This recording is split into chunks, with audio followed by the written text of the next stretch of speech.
Hello, everybody, and welcome to a new episode of Picture This. A new location again. I'm popping into every which corner and way I can in the show just to make the show happen because we are pre-taping a lot of episodes to release throughout the year because I have my big cruise gig coming up again.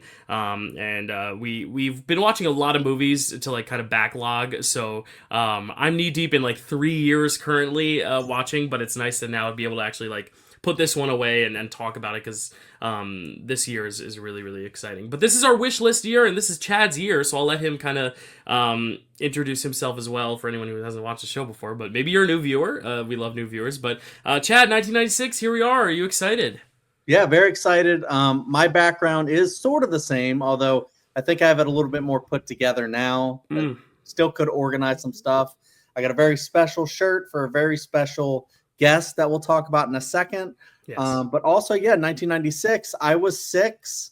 Dylan wasn't born yet, one of those years. Yeah. They say like you're not even a thought. I think at this point I was a thought at this point, but not in the making yet. So I'm like in very pre-production, like, the first draft of the screenplay was written, but like, I wasn't, the camera hadn't started rolling yet, if that makes sense. Well, I mean, this slate is really good. I'm glad I picked this. I picked this one for like one very specific movie. But I've seen a couple of these. I've seen like a lot and just really wanted to talk about those and then didn't know the rest. Like one I had heard about a lot and just hadn't never gotten around to see it. Very long one. And then a couple other ones are just like really, like I think British movies that just no one really talks about them.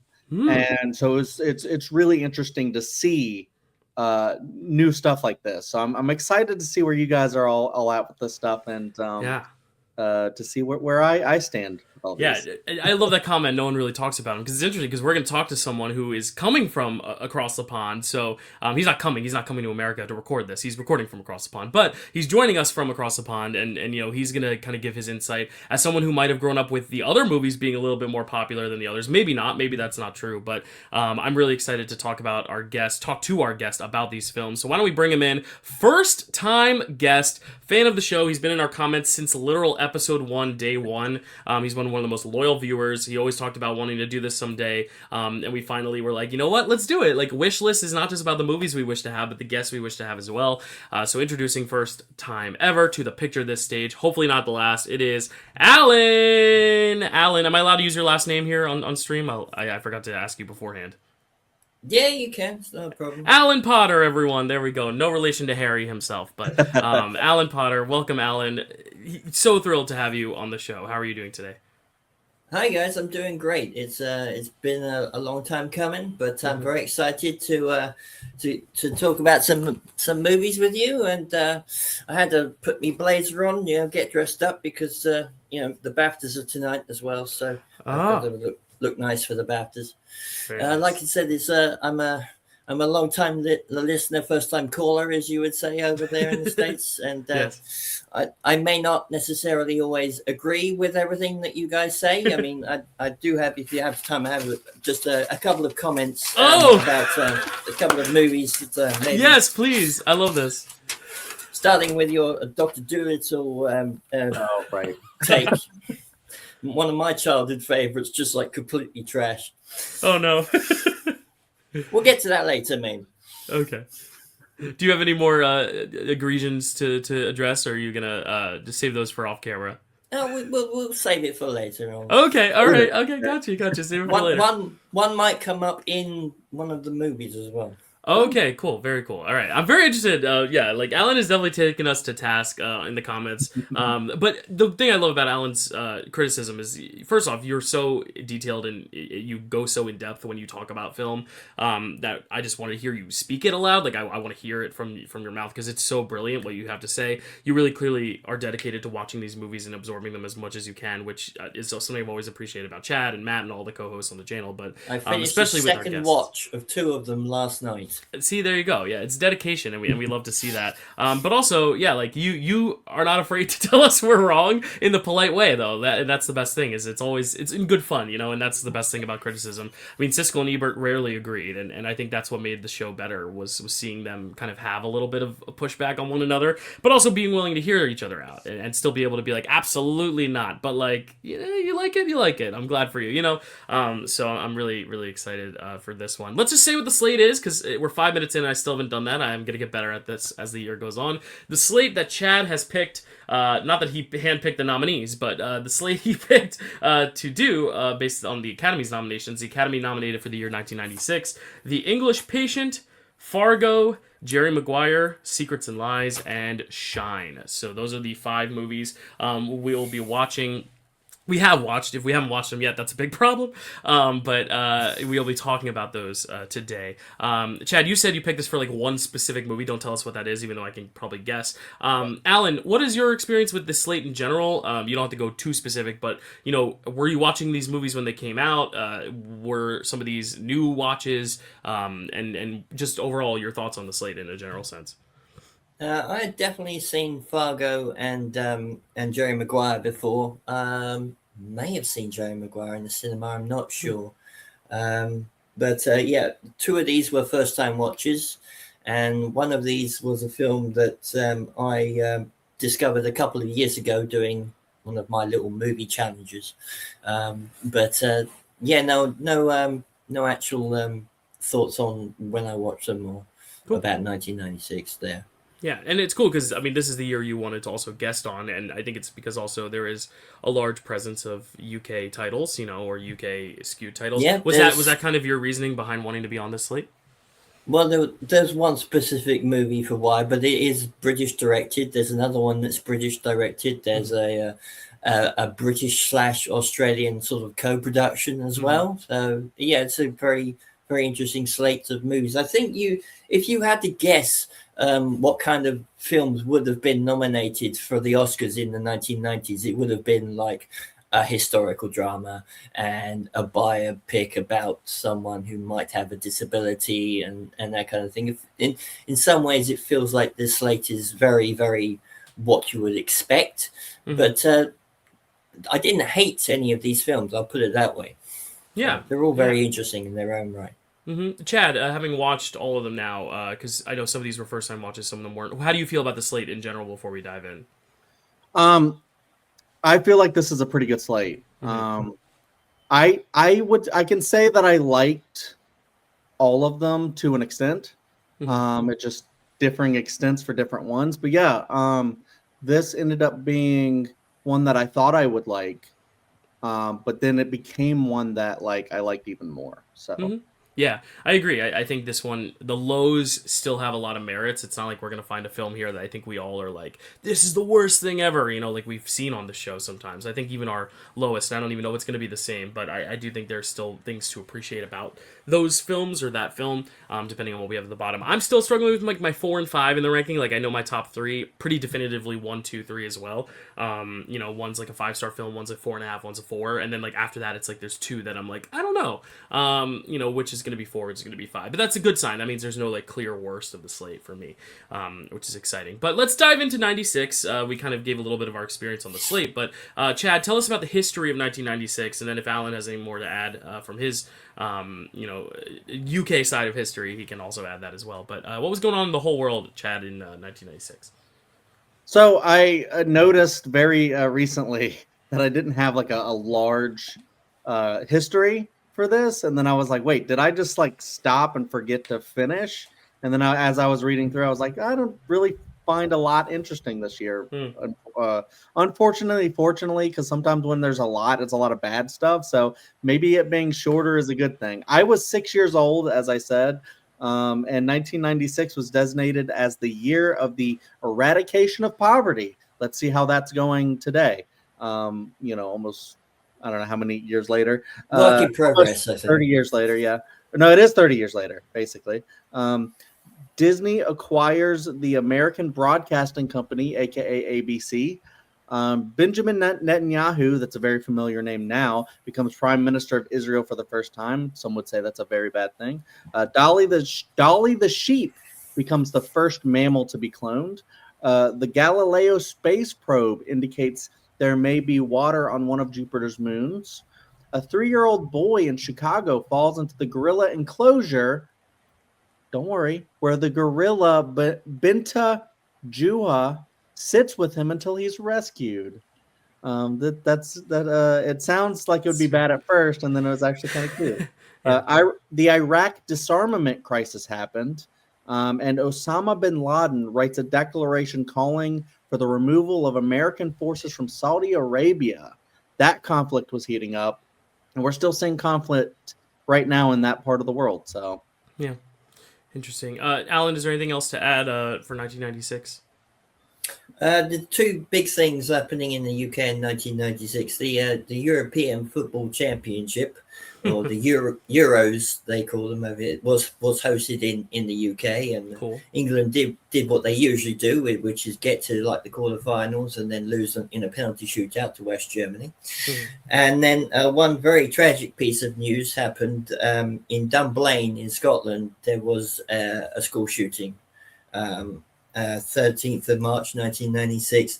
16 pupils and 1 teacher were killed, with another 15 injured. But if there is any kind of silver lining to a tragedy like that, it's that in this country it hasn't happened again since, because we did pass gun laws. We did do a huge recall of weapons and stuff, and yeah, we're still living with that. I mean, 30 years ago, that tragedy happened. People are still living with that now. I can't imagine what it's like being over there with you guys having that happen like every week. Yeah, well, I think that's such an important piece of history that you bring up, because, like you said, I think the reason it didn't even show up on Chad's doc and it's not talked about as much is because it was a one-time incident that they solved, and it has never happened again. You know, like, that's crazy to think about, considering here in America, like, it happens all the time, you know, and I think that's kind of sad that, like, and sadly, the one that you're talking about is, I think, the record for the deadliest school shooting specifically. I think it was, 15 people you said? Like, that is a record, but still has never happened again in that country. And I think that's a very important piece to note, and why it is a significant piece of history. But very, very sad. You know, very unfortunate, and it would only spell worse things to come later on. But yeah, very unfortunate. But Chad, any last thoughts on that? And then we can transition to some births and deaths. A little happier note. Not the deaths, but the births. Yeah, I mean, that whole thing's, you know, just a very tricky issue with the guns and how to keep people safe and stuff like that. And it's something that I'm worried about as a dad at coming up at some point. So, you know, it's just it's a whole thing. I don't know. Yeah, no, that's very valid. And I don't know if we'll directly talk about that kind of specific incident in any picture of this movie's, at least not now, but, you know, they're still making movies about themes about gun violence, especially in schools, so maybe someday we will on the show. But either way, good PSA for everyone out there listening. You know, learn from the Brits. that's the motto, and maybe that'll be the motto for the slate. We'll see what'll reign supreme here. But let's talk about some births, some popular names on this list. But Chad, tell us about some of the names you saw for births, and then because they are a little bit more around my age, I can fill in some of the gaps if there were some celebrities that you didn't even realize were celebrities, but are maybe like TikTok, YouTube stars or whatever that I want to bring up. But yeah, Chad, go ahead. Yeah, I just have 3, and 2 are very closely related. So I have Lily Reinhart, and then I have the power couple Tom Holland and Zendaya. There you go. Very, very power couple. A few other names I'll just add to the list. Florence Pugh, Oscar nominee, born in 1996. Star of Ella McKay, the greatest breakout last year. Emma Mackey was born in 1996. Dove Cameron, who is a Disney Channel star, has went on to do some TV and stuff. Oscar nominee Paul Mescal, born in 96, another UK name. We have Sophie Turner from Game of Thrones, Sasha Stark herself. Is her name Sasha? It's been a while. I don't even know. I think so. Sansa Stark, that's what it is. I knew it wasn't Sasha. I was like, that seemed a little off. Tony nominee Eva Noblezada. Mihala, who played one of the characters in Bodies, Bodies, Bodies, went on to be in the show industry. Is going to be on the next season of the UK Traitors, Celebrity Traitors, which is really exciting. One of the youngest Academy Award nominees, Abigail Breslin, Little Miss Sunshine. Anya Taylor-Joy. Tony Revolori from Spider-Man fame or Grand Budapest fame, whatever you want to look at it. From Knives Out, Catherine Langford, who's also in Love, Simon, I believe. Noah Centineo, who's one of those Netflix heartthrob boys. I did also have Tom Holland. Oscar nominee Maria Bakalova, Borat subsequent movie film, and also Bodies, Bodies, Bodies fame. Another Oscar nominee, Cody Smith-McPhee. We talked about him with Power of the Dog. Harris Dickinson, who has been doing some stuff, but is going to be in the Beatles movie, so he's going to be pretty notable in the years to come, especially. Skylar Gisondo, one of my favorite parts of the Superman movie. Jafar Jackson, who may end up being a bigger name, depending on how successful Michael is with the Oscars, but he's playing his uncle in that film right now in theaters. Michael Jackson, Jafar Jackson, his nephew. I got a few more, obviously Zendaya. Austin Abrams, who played the druggie in Weapons, a really great actor. I had Lily Reinhardt as well. Ella Purnell, who's done a few Tim Burton movies. Jacob Batalon, Tom Holland's best friend in that movie, also born in 96. And then, of course, one that we'll talk about at some point this year, we have Haley Steinfeld, which is one of my favorite actors of all time. And then Mason Gooding from Scream fame, also whose dad won an Oscar for this slate, which is really, really exciting. And then lastly, I have Lucas Hedges, who we'll also probably talk about this year at some point in a movie that he was nominated for, and then Caitlin Dever, who we may or may not have run into at Sundance when we were there, Chad. So a few more names to add to the list, all up-and-coming actors, some a little bit more established, some a little bit more noteworthy, but really strong actors born in 96. There was something in the water. I mean, you got just Tom Holland and Zendaya themselves, but then you have a bunch of other really good names. Yeah. Well, one, I might have almost actually literally ran into Caitlin Dever at one point. Right. But did you get a picture? No. I think we noticed after the fact. Yeah, we were like, wait, was that Caitlin? And then she was at the screening of the movie we saw the next day, so I was like, that's probably her. Probably. Very funny. Ran into her gift shop. This is a picture this first where I guess I failed in my research.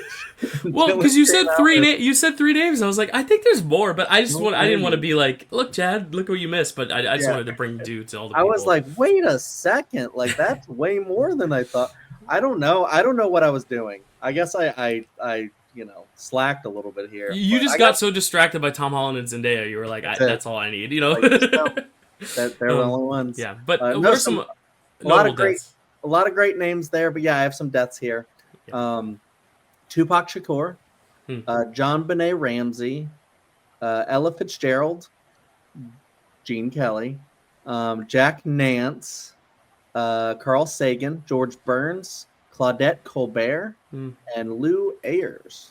Damn, yeah, some of those I believe picture this winners for stuff. I believe Gene Kelly for sure. Yeah, Gene Kelly. Lou Ayres, sure. I think Lou Ayres. We at least talked about him. I know. Lou Ayres. We talked about Johnny Belinda. Belinda. Yep. Yeah. Some great names. Very, very sad. I think even Claudette Colbert we might have mentioned at some point. But all right. Let's transition to some albums. Chad and Alan. While Chad, you get those prepped. Alan, I know you have a few titles that you want to bring up. Just three, because 1996, I was 16. I just started to join the workforce. I was working in a nursing home as a catering assistant, working on my career as a chef, and had money for the first time in my life. It was quite an exciting time, and I joined this mail order CD club. We had to buy a certain amount of CDs a month, and you got a discount on it. But you probably won't know any of these. They're all British artists, but. And People, Bizarre Fruit 2. I got Eternal, Power of a Woman, and Lighthouse Family, Ocean Drive. I'm sure you've never heard of any of those. But I have not, but maybe Chad has. Deep cuts. I don't know. I love it. Chad, tell us about my musical taste has changed somewhat since I was 16. There you go. I love it though, and it brings a lot of personality to the show. Like you want to bring your own experience to it. I love it. It's great. Yeah, there's I'm sorry, Alan. There's no Bon Jovi on this album list that I have right now. But I do have If You're Feeling Sinister by Belle and Sebastian. I have Weezer's Pinkerton. I have Introducing by DJ Shadow. I thought I had this one, Enema by Tool, but I just have Lateralus, which wasn't this year. And then I have Odelay by Beck.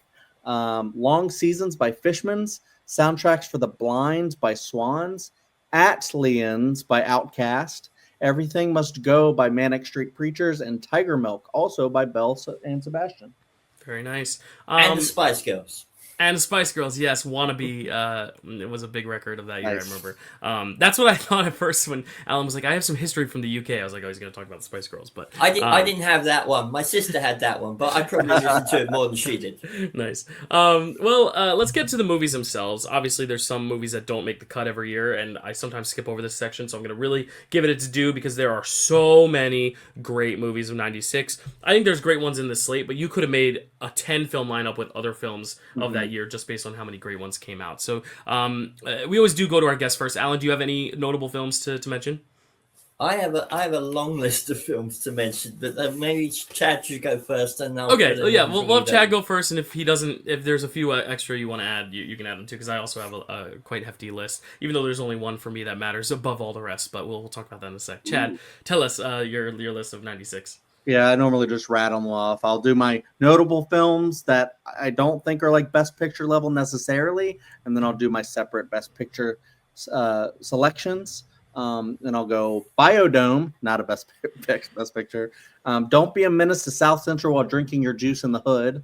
Whoa. Dunstan Checks In, From Dusk Till Dawn, Big Bully, Black Sheep, Happy Gilmore, Muppet Treasure Island, Bottle Rocket, The Birdcage, Homeward Bound 2, Lost in San Francisco, Primal Fear, Tremors 2, Aftershocks, Fear, James and the Giant Peach, Twister, Flipper, Mission Impossible, The Phantom, The Rock, The Cable Guy, The Hunchback of Notre Dame, Independence Day, Phenomenon, Harriet the Spy, Kazam, Multiplicity, The Frighteners, Trainspotting, The Adventures of Pinocchio, the Jonathan Taylor Thomas one, Kingpin, Jack, one of Francis Ford Coppola's best films, right? Bogus, Bulletproof, Bound, The Long Kiss Goodnight, Swingers, Thinner, Romeo plus Juliet, Breaking the Waves, Space Jam, Jingle All the Way, Star Trek First Contact, there you go, Alan, 101 Dalmatians, Mars Attacks, The Preacher's Wife, Beavis and Butthead Do America, Rumble in the Bronx. And for Best Picture worthy, I have Dana DeVito's Matilda, I have That Thing You Do, Sling Blade, and Scream, one of my favorite movies. Yeah. Some would say it could be your favorite. My big one that stands above the rest is Bound. I think it's one of the best debuts ever. The Wachowski sisters, just one of the best, one of my favorite movies ever. So just wanted to shout that out. And That Thing You Do is just like such a delight. Also want to bring up Chungking Express, which is very, very, very good. Alan, any other titles that you want to mention? There's a couple that you didn't mention. There's a version of Richard III by Ian McKellen, which is supposed to be very good. I haven't seen it. Michael Collins, that was Liam Neeson. Evita, I don't think he said that. I have, it says Crash, but not that one. Right. It says Michael, but also not that one, the one with John Travolta. Yeah. There's a British film called Brassed Off. I know you covered the full Monty a couple of months ago with Stacey. That's along the same lines about a colliery band up in the north where industry's like just been absolutely decimated by Margaret Thatcher.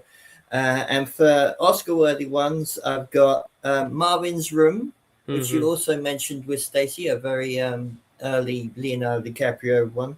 Richard III, Michael Collins, Brassed Off, Evita, and Primal Fear. Yeah, some great titles. 1996, just such a good year. Like, I think, you can make a lineup just of the films that didn't make it. Mission Impossible also worth mentioning. I know Chad mentioned it, but like that's just like one of my favorite franchises. Obviously Chad's as well and Alan's. So I think a lot of people are like, it's not the same as the movies that would come, which are more about like action, where this is a little bit more espionage. But I think there's so much charm to that first film as well that would have probably made my cut as well. But what did make the cut at the Oscars were the 5 films we're going to talk about today. English Patient pretty much swept the season, except for Critics' Choice, which went with Fargo. Critics' Choice trying to be a little bit more against the grain there. Jerry Maguire and Secrets and Lies are kind of essentially the 4 and 5 here, getting in some places, not others. Though they were all kind of Golden Globe nominated. Most of them were BAFTA nominated, so it was pretty clear what the 5 would be.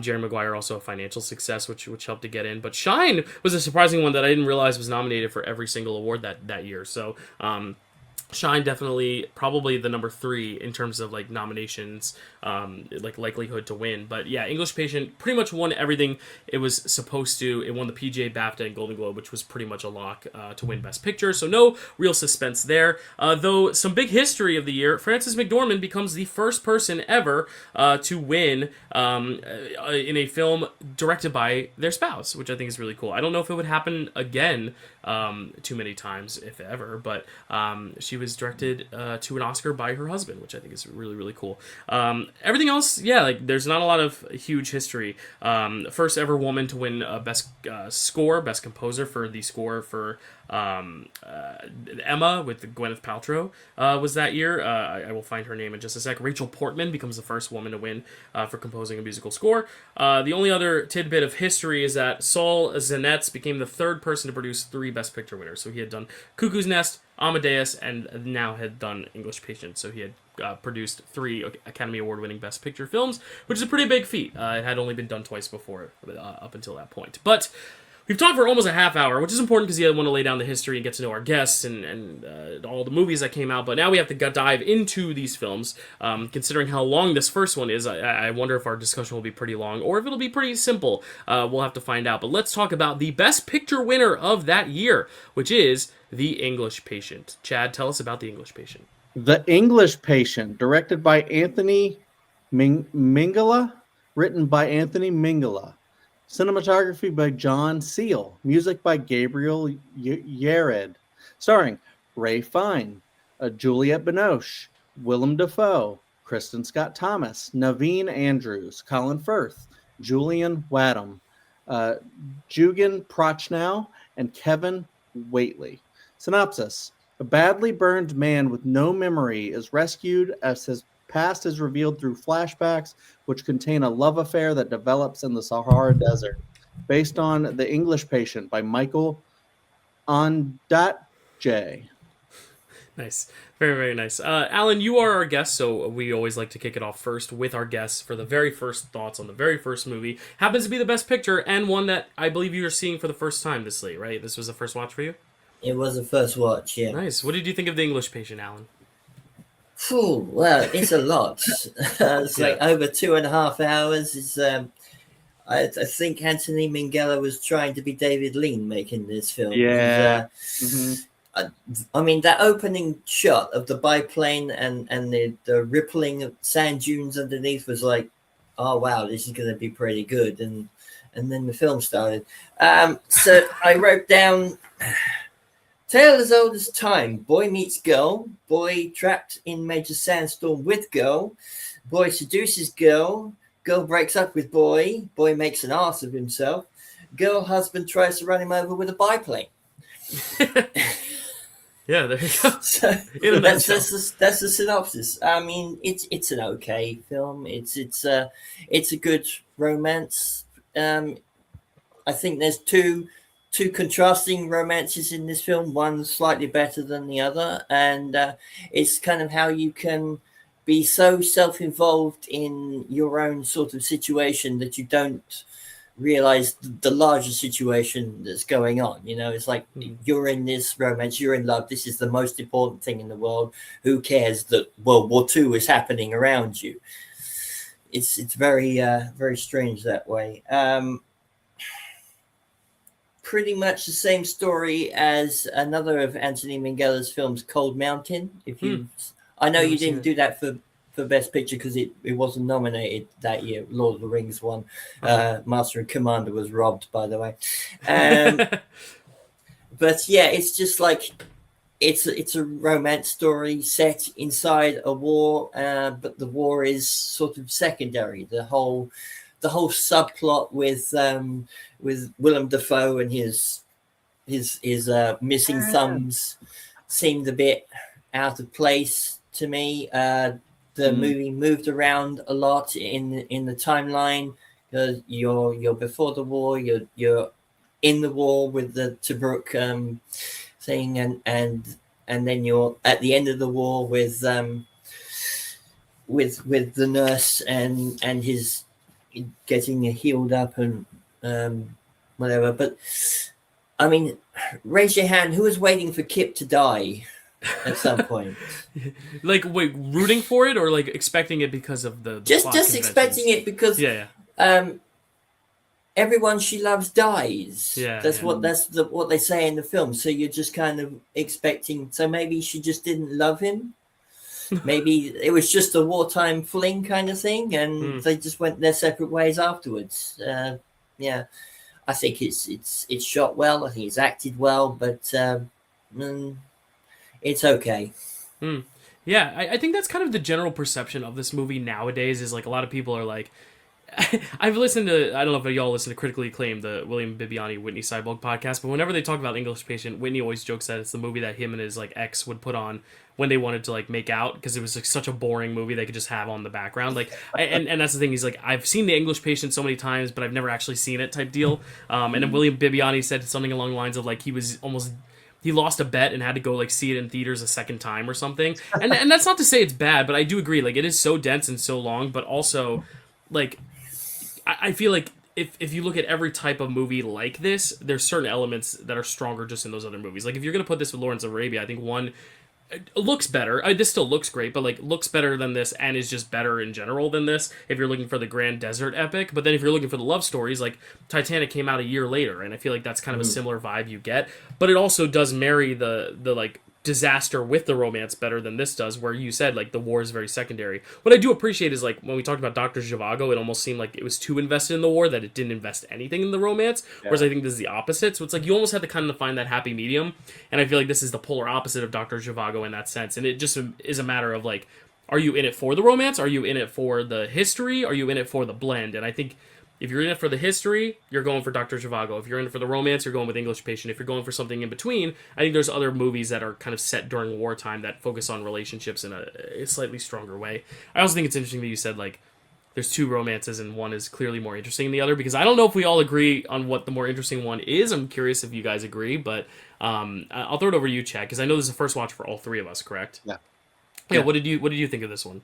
No, I mean, honestly, like both of what you guys have been saying have been kind of nailing it on the head for me, where it's like, I think Alan was right on the money. And then I think like the way you were like kind of comparing it to a lot of different movies, I also had a lot of, just thinking back to our conversation about, what was it? Dr. Zhivago. Yeah. Just thinking about like what we were talking about with the romance and stuff, and I remember watching this and I was like, because I saw like on Wikipedia it was like voted as like the 57th greatest like romance of all time movie, and I was actually feeling that. I was like, I do think this is a very romantic kind of a thing, although at first I do feel bad for Colin Firth. And then, a little bit later on, I stop when he tries to do the whole murder-suicide thing. And I'm like, what? It gets really, really nuts in there. And yeah, it ends in tragedy. And, I feel like you're rooting for them the whole time.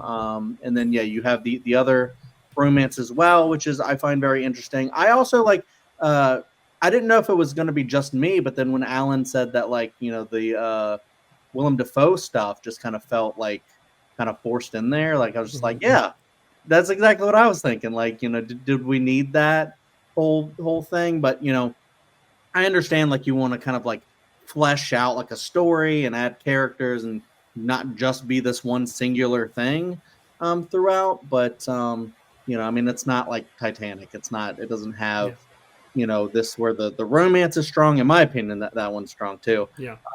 And then you have like so many other interesting things going on. Whereas I think in The English Patient, maybe not as much. I think you can get invested in the other romances you guys are talking about with I believe the guy from Lost, right?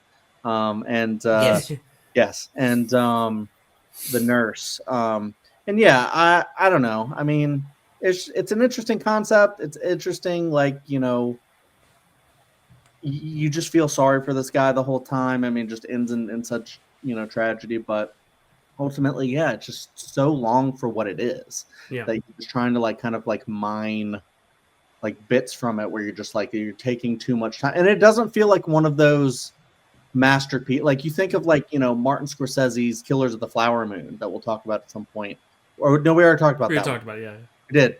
Where we're like, that one's so slow and so long, but like that's kind of the point of the movie. Whereas this one doesn't really feel like, you know, they're doing it because time's passing or something like that, and they're trying to like, you know, I don't know. It just feels too long for no reason. And but I did like the romance in it. So Yeah. there's not nothing in it to gleam onto. Yeah. So what? Let me ask now. Like, what is everyone's like? Which romance were you more invested in? Because for me, I'm more interested in the relationship with the nurse. That is a much more investing romance for me. Maybe because also I think a character like that could just be treated as like the framing device for this other love story. But I like how, you know, you can kind of see not really as much like paralleled love stories, but just like giving a secondary character something as well. I love when movies do that. You know, not to say this is anywhat related to Hello Dolly, but that idea of like, yeah, there's a main romance, but really the secondary romance is actually kind of sweeter. You know, like that's kind of what I felt with this, where every time they would cut away to Ray Fiennes and Kristen Scott Thomas, I would just kind of be like, all right, you know, because it kind of repeats a lot of the same beats too, and I think that's the problem there too. It doesn't feel like it's really growing to anything. It's obviously growing to her death, and it's all reflective of his own memories and stuff. But I never really felt that relationship grow, and even the other relationship, I also felt like it didn't really reach any peaks that I was as invested in. But I for some reason, I think maybe I just like those characters better, and they were just more interesting personalities because they normally be treated as side characters.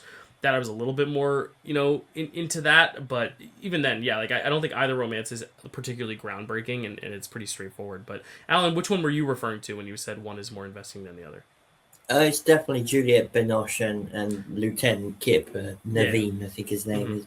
It's odd that you compare it to Titanic, because like I actually wrote down that Ray Fiennes says that he's never going to leave her, and then he immediately leaves her. And at the end of Titanic, she says, "I'm never going to let you go, Jack," and then she immediately drops him into the bottom of the ocean. But yeah, it's definitely the romance with the nurse.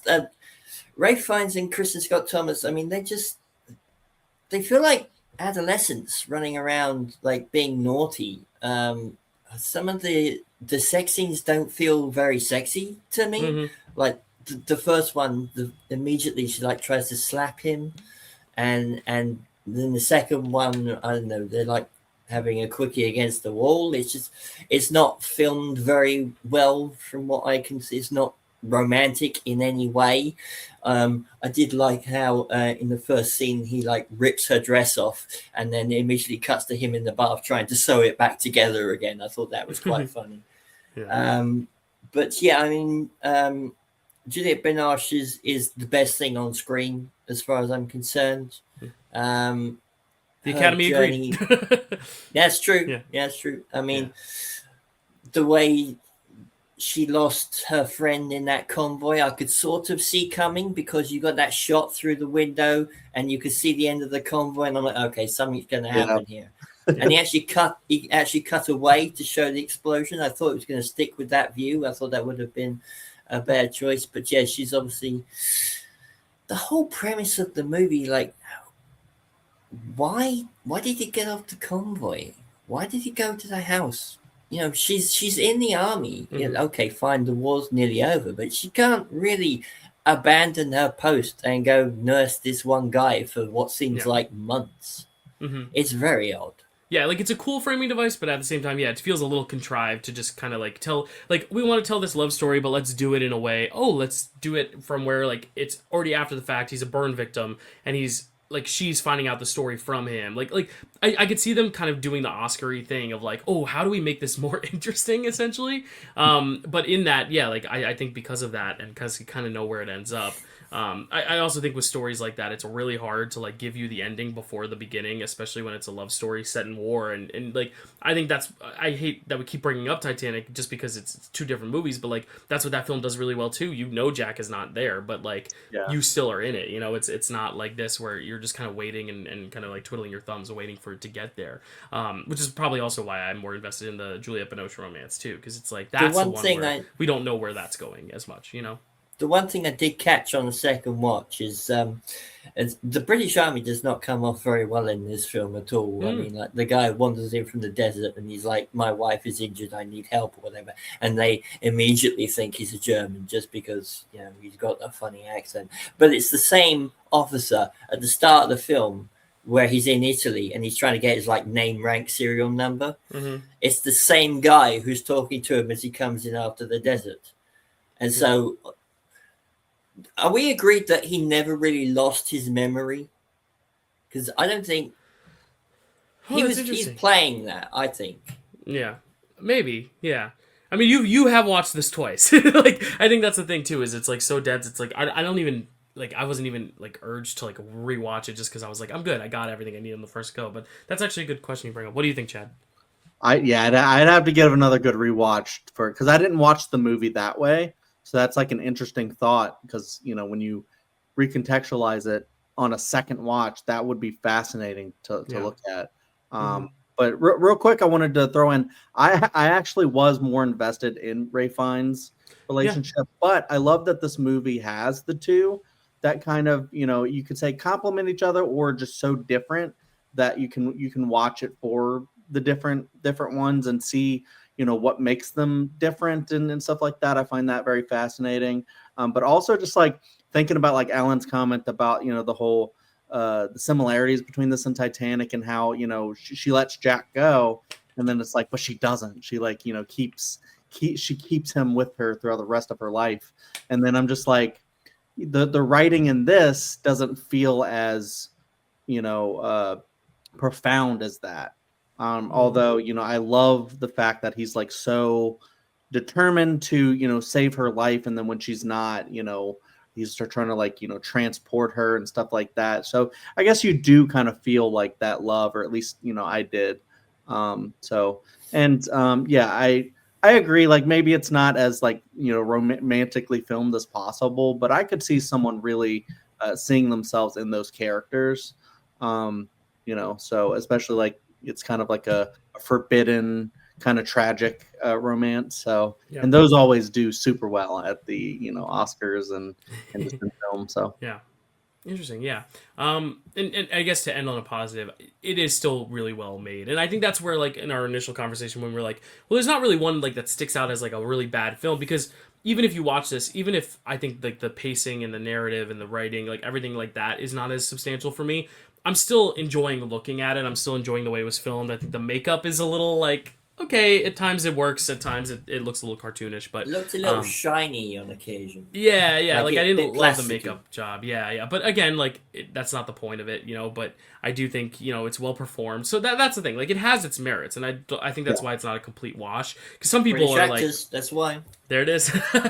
But like, yeah, like I think a lot of people are so quick to be like English Patient top 5 worst Best Picture winner, and like I think when you look at the competition too, I think that kind of weighs into the conversation. I mean, look at Shakespeare in Love is always docked because other people think other films should have won, and unless that film is bad. And I think that's kind of the situation here, where I think like if you compare this with like 4 other wartime romances, it might still rank lower, but like it kind of fits in that vein where if you're comparing this to like some of the most revolutionary or just like popular films of all time, you're going up against the Coen brothers and Mike Lee. Like I'm sorry, but like that's kind of where we're at, where it's tough to compare, especially when other films would do it better in that very decade. The star-crossed lovers set during tragedy and horrific wartime. I know an iceberg hitting a boat isn't war necessarily. It's a war with survival and war with the world, and war of the worlds, if you will. But you know what I mean? It's on the brink of World War II-ish, right? World War One. Sorry. Yeah. So I do definitely see a world where, in context with these other films, it doesn't play as well. But on its own, like if you were to go on a date night to see this, you'd probably leave a little bit like, that was a little boring, a little long. But like, you still feel the romance when it hits, when you want it to, if you let it hit you. Yeah, I definitely agree with that, and I think it's like in the context of the Oscars, you can kind of go like roll your eyes at it, but I do think it's a good movie. It has a good romance at the heart of it, or 2 good romances at the heart of it, and there's really a lot to like about it. It's just it wasn't so damn long, and long because we think that it doesn't have enough good stuff to fill that time. Yeah. You can have a really long movie as long as, you never feel like the pacing. Yeah. And like here, I feel like you do. Yeah, So, I mean, we'll talk about a film in a few conversations where it's way too long by the genre conventions of that specific genre, but it works because it's engaging, you know, and we'll talk about that when we get there. But Alan, any last words on English Patient? Nah, I mean, it was fine. Yeah, Chad, anything else on English Patient? Liked it more than I thought, but yeah, when everyone's like, that one's boring. Like, yeah, okay, I get it. Yeah. Well, The English Patient, the Academy clearly wasn't bored because they gave it 9 awards of its 12 nominations. It wins Best Picture, Best Director for Anthony Minghella, Supporting Actress for Juliette Binoche, Original Score, Dramatic, Best Sound, Best Art Direction, Best Cinematography, Best Costume Design, Best Film Editing.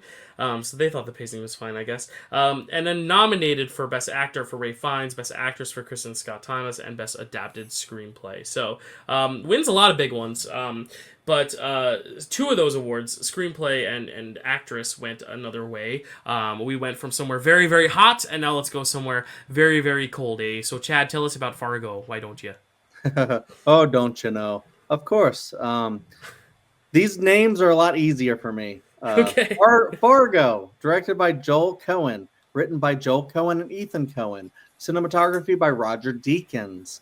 Beautiful looking movie. Music by Carter Burwell. Beautiful score.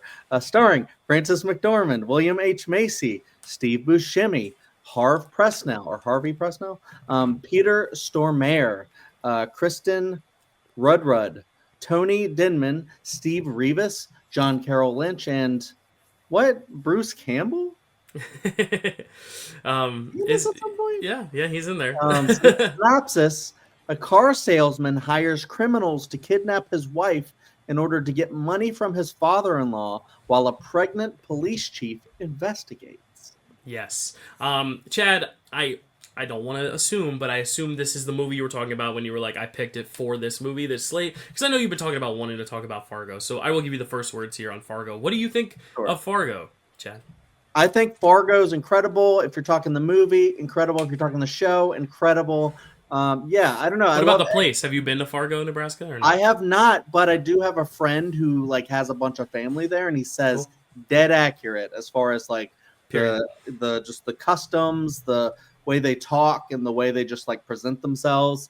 I just love that this is kind of like one of those great like research movies where they just kind of nailed the aesthetic. Yeah. I want to apologize, North Dakota, not Nebraska, before you all come at me. Right. Sorry. I just want to fact check myself. Yeah, there you go. I'm not like the biggest, Coen brothers, guy, but I just love, some of their movies, especially Fargo might be my favorite one. I think this is one where it has like one of those great screenplays when we talk about like, Chinatown and, so many other movies that have like the best screenplays that you've ever, read or seen or, whatever. I think Fargo's one of those where it's just so tight.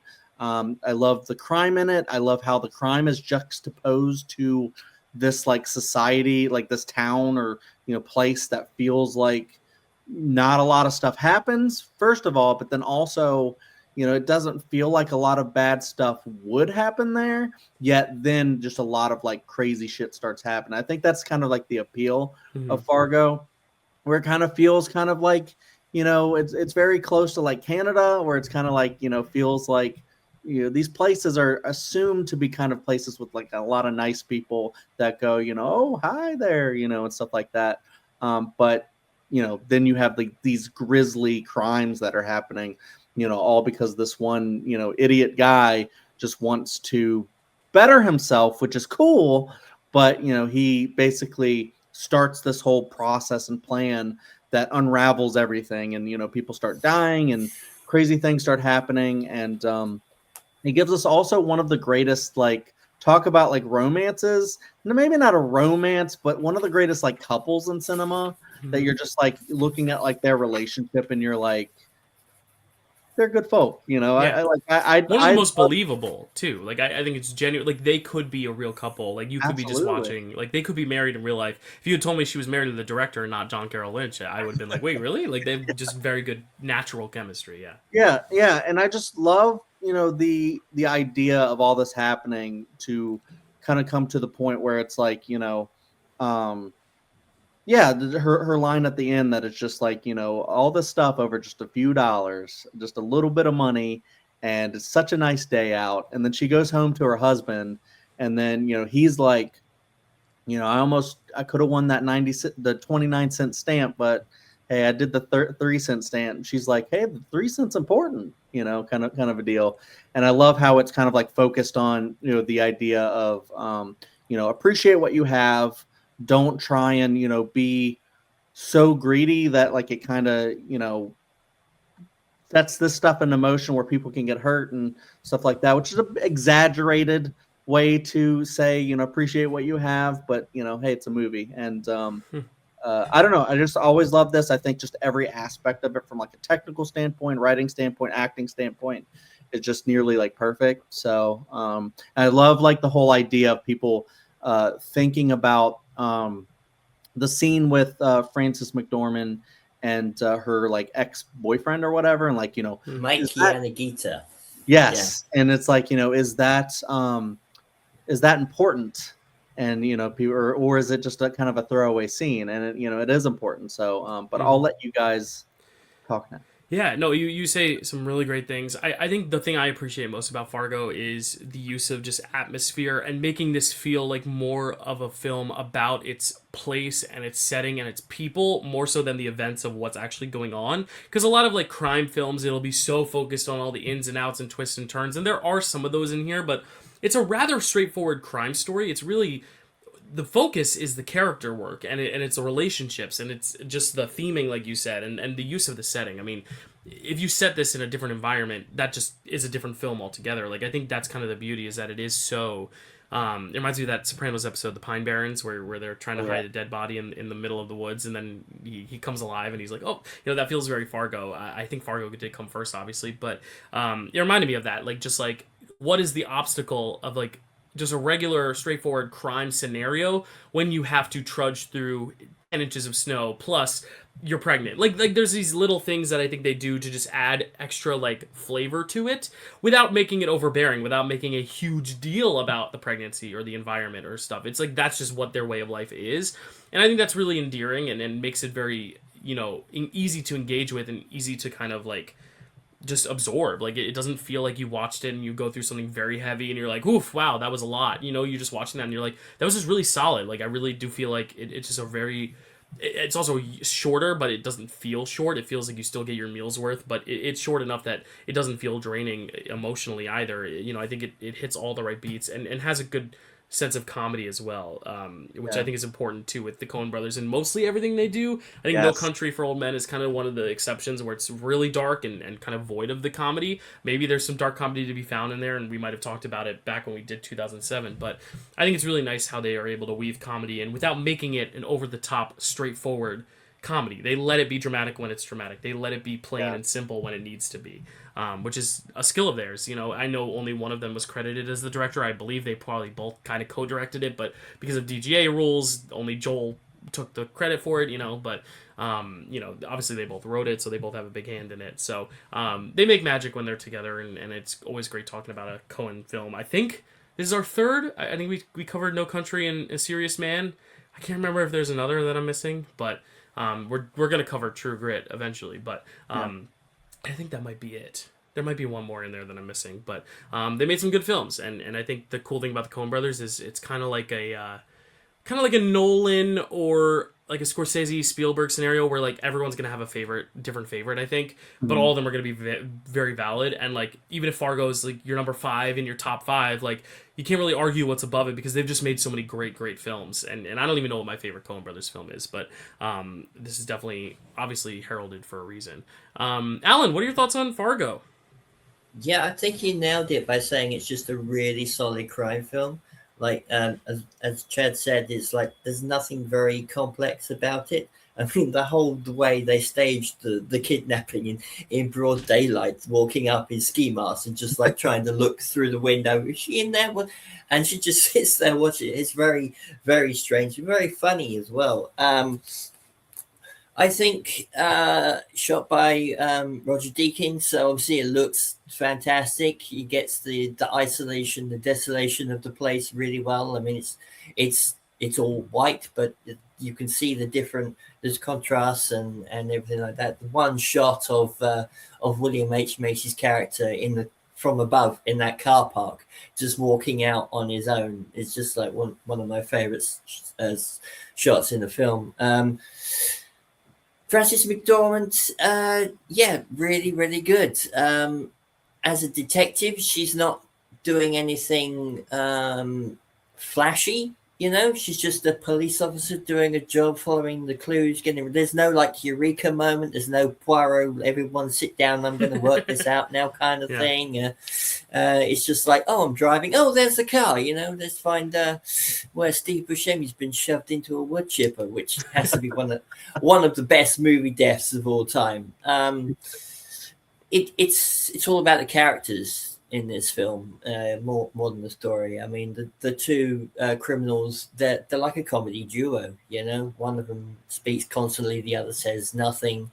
I get almost a Laurel and Hardy kind of vibe coming off of them. That Mike Yanagita scene is the one that on this watch I was like, oh yeah, that's why is that in there? And then it's like, oh, but. Well, I read about it, and first of all, it's like she went to her husband and said, I want a scene in this film where I'm just like not being a cop. And so she was just like being a normal person. The fact that she's pregnant as well, you can feel lonely when you're pregnant, even if you're not. You can feel abandoned, and maybe you just want to go out for one night and dress up nice and be normal for a change.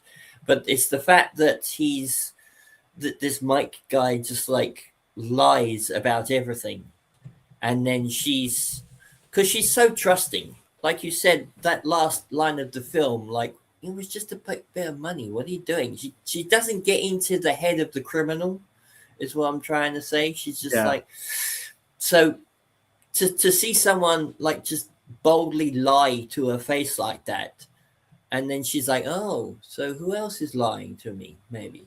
And then she goes back to William H. Macy, who is just brilliant in this film as the bumbling husband who's every single get-rich-quick scheme fails. It's just incredible.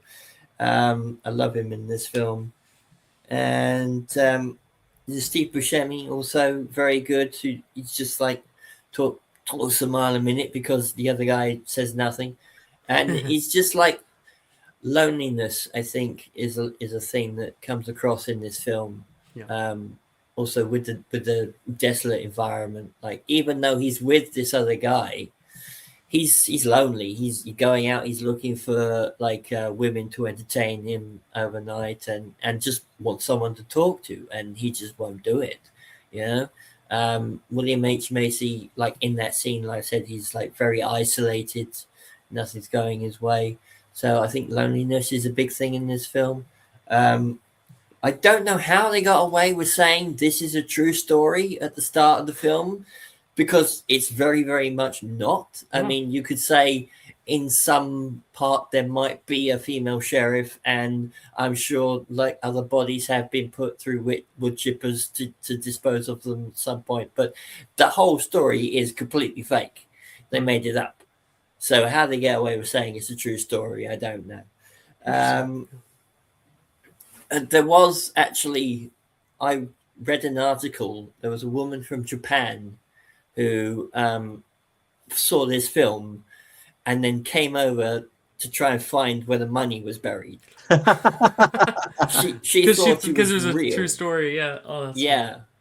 Yeah, you're never gonna find that anyway. It's just like I that wonder thing if it's stuck in the snow. Yeah, I wonder if it's a gimmick to like sell the stakes of it and make the stakes greater, to be like, this actually happened, or if it's to give you even more shock value when you see the wood chipper of like, this actually happened. Because iconic image, just like the blood spurting out. I mean, that's just so inventive. And again, like, you see that image on like compilations of things and you hear about it, and then when you watch it in the context of the film, it is so low key. You know, it's like she drives up, she's like, oh, let me check this out, and she's walking back and he's just like using the chipper. Like, it's not, like you said, this big eureka, this big gravitas moment, and none of the film has that. Even the end murder is very tame, and then it ends with her in the car. It doesn't even end with her standing over his body. Like, they go one extra little scene after, and I think that's what the beauty of this film is, and like you said, with the desolate environment, just like kind of giving that colder, kind of softer vibe to something that is a little bit more serious, that if you were to set in the streets of New York and have Scorsese direct it, it's going to be a lot more intense, you know, but it's not, you know, and I think that's a key piece of the puzzle. And the idea that she is kind of just a regular lady doing her job, you know, there's really not a lot about her that makes her, it's not even the Clarice thing from Silence of the Lambs either, you know, it's she's well respected. It's just, she's a woman who's pregnant, and you know, her everyday job, you see her husband, she has a pretty good family life, and that extra scene that we were talking about, you know, it does give a little bit more character, but you know, you can take it or leave it, and I still think you get the same effect. Not to say that scene's unnecessary. I think it is a cool scene because it is so unique and different from the rest of the film, but yeah, like I think that's what makes this so special, you know, in that characterization, because I've always had the hot take that of her 3 wins, like this is the one that for me was always the least impressive, maybe because again it was the most just ordinary lady. You know, Frances McDormand in 3 Billboards, she has like more of an edge because she's seeking revenge, you know, and in Nomadland, you know, it's this cool experiment where she's literally living amongst the nomads, whereas here she's just playing a good-natured, kind lady cop. But I think there's actually some beauty to that, you know. I kind of underrated the film in general because I underrated the performance, but now rewatching it, I think because she is so universally relatable and empathetic, like I think that actually makes it stronger, you know, the fact that she isn't this like wilder than life character, because even her accent, everyone else has that too, you know. William H. Macy actually feels like the one who's putting it on a little bit too much, but I know that's not true, because that if you go to that area, that's actually how they talk. But I could see a world where people are like, whoa, he's really laying it on thick, to where she becomes secondary in terms of the thickness of the accent. But yeah, no, I appreciate this. It's a funny accent, you know. It works for the humor. And people say the same about mine, and people say the same about probably Chad's and yours as well, Alan. Like, we all have our own ways of speaking and our own little things that people pick out and be like, "You from New York?" And I'm like, "Yeah." How can you tell? You know, because I don't know what's an Forget accent. about You know, yeah, forget about it. Bagel, walk in the door. I do have one question, and I may have missed this, but the detective is from Brainerd. Mm-hmm. And most of the film takes place in Minnesota or Minneapolis, where the car dealership is. Why is the film called Fargo? Yeah, I mean, I think that is a question that people generally ask, because it is like, you know, it doesn't really take place that much in Fargo. You know, I'm guessing maybe they just thought Fargo sounded cooler than Brainerd, the movie. Yes, so, I would agree with that. Yeah. So yeah, I think maybe it's just like an aesthetic kind of thing. I did want to add, or you know, kind of just like compliment like what Dylan was talking about with. And Alan too, with talking about Frances McDormand's character, Marge Gunderson. I think I just love how you're right. It's not a flashy thing. It's just she feels like a real person that lives in that place that happens to be pregnant, and yet she's still going and doing all this stuff, solving the case, doing like what no other cops, you know, could do, I guess, and keeps it all very casual. Like when she shows up to the first like crime and she's just like got her coffee, you know, casually throwing up with the morning sickness, and she's just like, you know, hey, how you doing? You know, stuff like that. And just like, oh, look at this. You know, this isn't out of the usual, you know, whatever. And maybe throw up just away from the crime scene. Don't yeah, if you can. On the car. Please, Marge.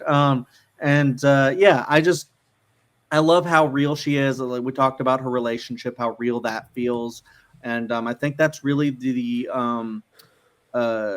great thing about this movie is it just feels like even like the one guy that they question is just like shoveling his driveway or something. He just goes on this tangent about something. I can't remember what he's talking about, but like it almost has nothing to do with the crime or the rest of the movie, and that like fleshes out like the, you know, makes the town more of a character. And like you're not everything is geared towards the actual plot, and so it feels like the movie is lived in, like these people actually exist in this, you know, world and stuff. And Yeah, it's just a really beautiful film. I dare I say masterpiece. Yeah. So I really love it, and yeah, it's just a great dark comedy crime movie, and yeah, Yeah. Would you say it's your favorite Cohen film? it's up there. Hmm. We're going to talk about True Grit at some point, and then we're going to. I like it. I like it more than No Country. I'd have to look through the list, but I probably think it is my favorite, to be honest. Cool. Just thinking about it, yeah. Yeah. Alan, do you have a favorite Cohen Brothers film? Is this it? I like the comedy in Hail Caesar and Raising Arizona, probably more than this. But yeah, I'd say this is probably my favorite. Yeah. Yeah, I love Raising Arizona too. But yeah, I think this is like a more like sharper, well-made film than that. Yeah, it's tough because it's like Coen Brothers. I feel like if you rank it like what's the best versus worst, I think this is always going to probably be near the top for me. Yeah. But I think if you just look at favorites, like for me, it's always been Big Lebowski. But again, like I don't think this. I think this is a better movie than Big Lebowski. But I also just like I enjoy that one more. And I think that's what's cool about the Coen Brothers is there's movies you can appreciate from like a very artistic level. Like I can appreciate what's going on in Inside Llewyn Davis, but like I don't really like it that much. I'm like not as engaged as like I am with like Big Lebowski. But that's also what's so cool about their filmography is they have so many that I feel like you're gonna have different people liking different things. Like some would say, "Oh brother, where art thou?" And so, like you said, "Hail Caesar." Oh brother, yeah. Yeah, there's some good ones. There's and I'm sure if we were to pull up a list, we'd be like, oh wait, there's more that we didn't even think about. Like I'm gonna do that right now. You guys have seen the show, right? Have you seen the show, Alan? Seen the show? The Fargo? series? No. Yeah. No. Okay, interesting. Sorry. Yeah, Chad, how does this compare to the show? Just because The it's a good time to bring it show, up. it's interesting because a lot of people watch the show and they'll go, "Oh, I like the show even more than the movie," and it's like it's almost like an unfair comparison because it's just like, well, the movie is like a singular thing. It's brilliant. It's like perfect. Whereas I think you can look at like the TV show and be able to poke holes here or there with like different seasons and stuff because it's not just one story. It's like different stories. They may all be connected in some ways, just based on this town. And they're all, I think, really good, maybe except for like one season. There's like a season with Chris Rock in it that I think is good, but like, misses out on being great. The rest is like, pretty damn good. It's Noah Hawley, who's just incredible. He's making the new like Alien series, Alien Earth. That's incredible. Yeah, so the show is incredible, but like the movie is just such a great singular thing. But I think that's also like a discussion just in general about film versus television and like which medium is better for what kind of storytelling. I think the great thing about Fargo is you get both. Yeah. And they're both great. Nice. Yeah. I would say this is definitely better than their version of The Lady Killers. I was about to say, yeah, I have some other titles. Yeah, Burn After Reading, Ballad of Buster Scruggs. Ethan just did Honey Don't and Driveway Dolls. Joel did the Macbeth adaptation. They both wrote Bridge of Spies. So I mean, like, there's some good ones. There's definitely some other. Miller's Crossing is one I need to check out at some point. I've never seen this one. And then like Blood Simple, which is I think their first. But yeah, like I do think like this is probably top tier. Definitely top tier Coens. Definitely. Sure. Cool. Any other thoughts on Fargo? Anyone? I want to keep talking about Fargo, but we can't. Don't you know? Alan, any thoughts on Fargo? Any more? I'm not going to do the accent now. It's just a really great movie. Yeah. Fargo, nominated for 7 awards, wins 2 big ones. Obviously, Best Actress for Frances McDormand, her first of 3, and then Original Screenplay. They would go on to win again, too, all of them. Best Picture, it's also nominated for Best Director, Joel Cohen, and Best Supporting Actor, William H. Macy. Supporting, an interesting choice. I would consider him more lead. Cinematography and film editing. I do actually want to talk about this, because before we move on, the decision to put William H. Macy in supporting in the last minute and essentially bump out Steve Buscemi is one of my least favorite decisions by the producers and the Academy. I don't know whose fault it is to blame, but I think he was being campaign lead, and then they figured he'd have a better shot getting into supporting. So they campaigned him in supporting, and Buscemi's Oscar nomination still remains unseen until hopefully next year for Wild Horse 9, but we'll see. But yeah, like William H. Macy kind of kicked out Steve Buscemi there, which is a travesty, I think, because I think Steve Buscemi for me is the supporting highlight. I think William H. Macy is a lead highlight, but I think William H. Macy is in more of it than Frances McDormand is even, but I don't know. That's just my thoughts. Any thoughts on that specifically? The category fraud or no? Are we happy with the nomination? It is what it is. Oscars, they do that. Yeah. Well, it's okay because a different film won the supporting actor prize, and definitely got a lot of dollars at the box office. They really showed us the money, if you will. It is Jerry Maguire. Chad, tell us about Jerry Maguire. Yeah, I was gonna say, show me the money. Dylan Allen, help me help you. Help me help you. Jerry Maguire, directed by Cameron Crowe. Written by Cameron Crowe. Cinematography by Janice Kaminsky. Music by Nancy Wilson. Starring Tom Cruise, Cuba Gooding Jr., Renee Zellweger, Kelly Preston, Jerry O'Connell, Jay Moore, Bonnie Hunt, Regina King, the very cute Jonathan Lipnicki, Aries Spears, Toby Huss, and yes, that was him, Drake Bell. Synopsis. A sports agent pursues his mission statement to treat clients with care as he falls in love, based on the human sports agent Lee Steinberg. Yes. I'm going to open with this one because I think you both had seen this before, correct? Yes. I had not. And I was excited for it because I've heard good things. I didn't really know what it was about. I was dreading it, though, because I was also excited for As Good as It Gets. And I was not the biggest fan of that. And I know that's what Alan has to take me to task with soon. That's number 5. Really, Dylan? Yeah, but here's the thing. I saw this was produced by him, and I was like, it's not directed by him, but it's produced by him. And I saw who it was directed by, and I did like Say Anything. Chad told me to watch it. I did like it. So I like Cameron Crowe. I, though, think Elizabethtown's really bad, and I really don't love Aloha, and those are the only other ones I have to compare to. You didn't see We Bought a Zoo yet? Never seen We Bought a Zoo, and actually never seen Almost Famous. So I know those are some better ones, but Almost Famous. Yeah. But that's the thing. Like I have not, and in Fast Times at Ridgemont High, I think is great, but I think the issues that it has are due to its screenplay, just because it's dated, and I think that's more him than it is. Oh my gosh, who directed that? Amy Heckerling directed that, I think. Yeah, so like she does a great job, but the writing is where I think some of that film falters. So I have never truly been the biggest Cameron Crowe fan, aside from the Say Anything screenplay. And then when it comes to producing, obviously James L. Brooks only produced this, but I was a little worried. I was like, oh boy, I'm worried there's going to be another As Good as It Gets, because it also kind of starts and it almost has that like 90s kind of like sweet, a little bit melodrama, but like kind of warm hug, kind of cozy 90s feel that like I haven't always sentimental, that I haven't always been sold on, especially with As Good as It Gets, which is I think a year after this maybe. So right, because that was the same slate as Titanic. Yeah. So I was dreading this because I wanted to love it, but I was like, oh boy. But I was so thrilled that I love this movie as much as I did. I think it's really delightful. I think it's one of those films that is like 9 million films in one, but they all kind of work together and make sense with one another. It's kind of what I was saying earlier, Chad, with like the runtime, where it's like this is a big long runtime for a sports drama. Like I'm like, it's what is it, 139 minutes? It's 139 minutes. No rom-com or sports drama should be that long, but for some reason it makes use of its runtime. It doesn't feel rushed, but it doesn't also feel laborious either.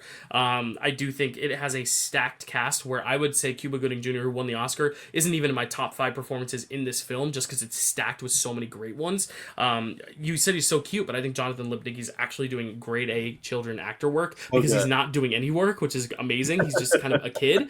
He's not sitting on the couch like this. He's like, like ragdolling on the couch. I think Tom Cruise is one of his best performances. I think Renee Zellweger is really touching. I think early on I was like, I'm not sure how I feel about this performance, and then as it went, you really fall in love with her as he does. I think Bonnie Hunt is an underrated supporting actress snub of that year. I think Regina King is also an amazing actress in this film as well. Who even else that I haven't mentioned? Kelly Preston, the late great Kelly Preston in this. Like, this is such a good cast. Just a really great, straightforward narrative, but just still feels substantial.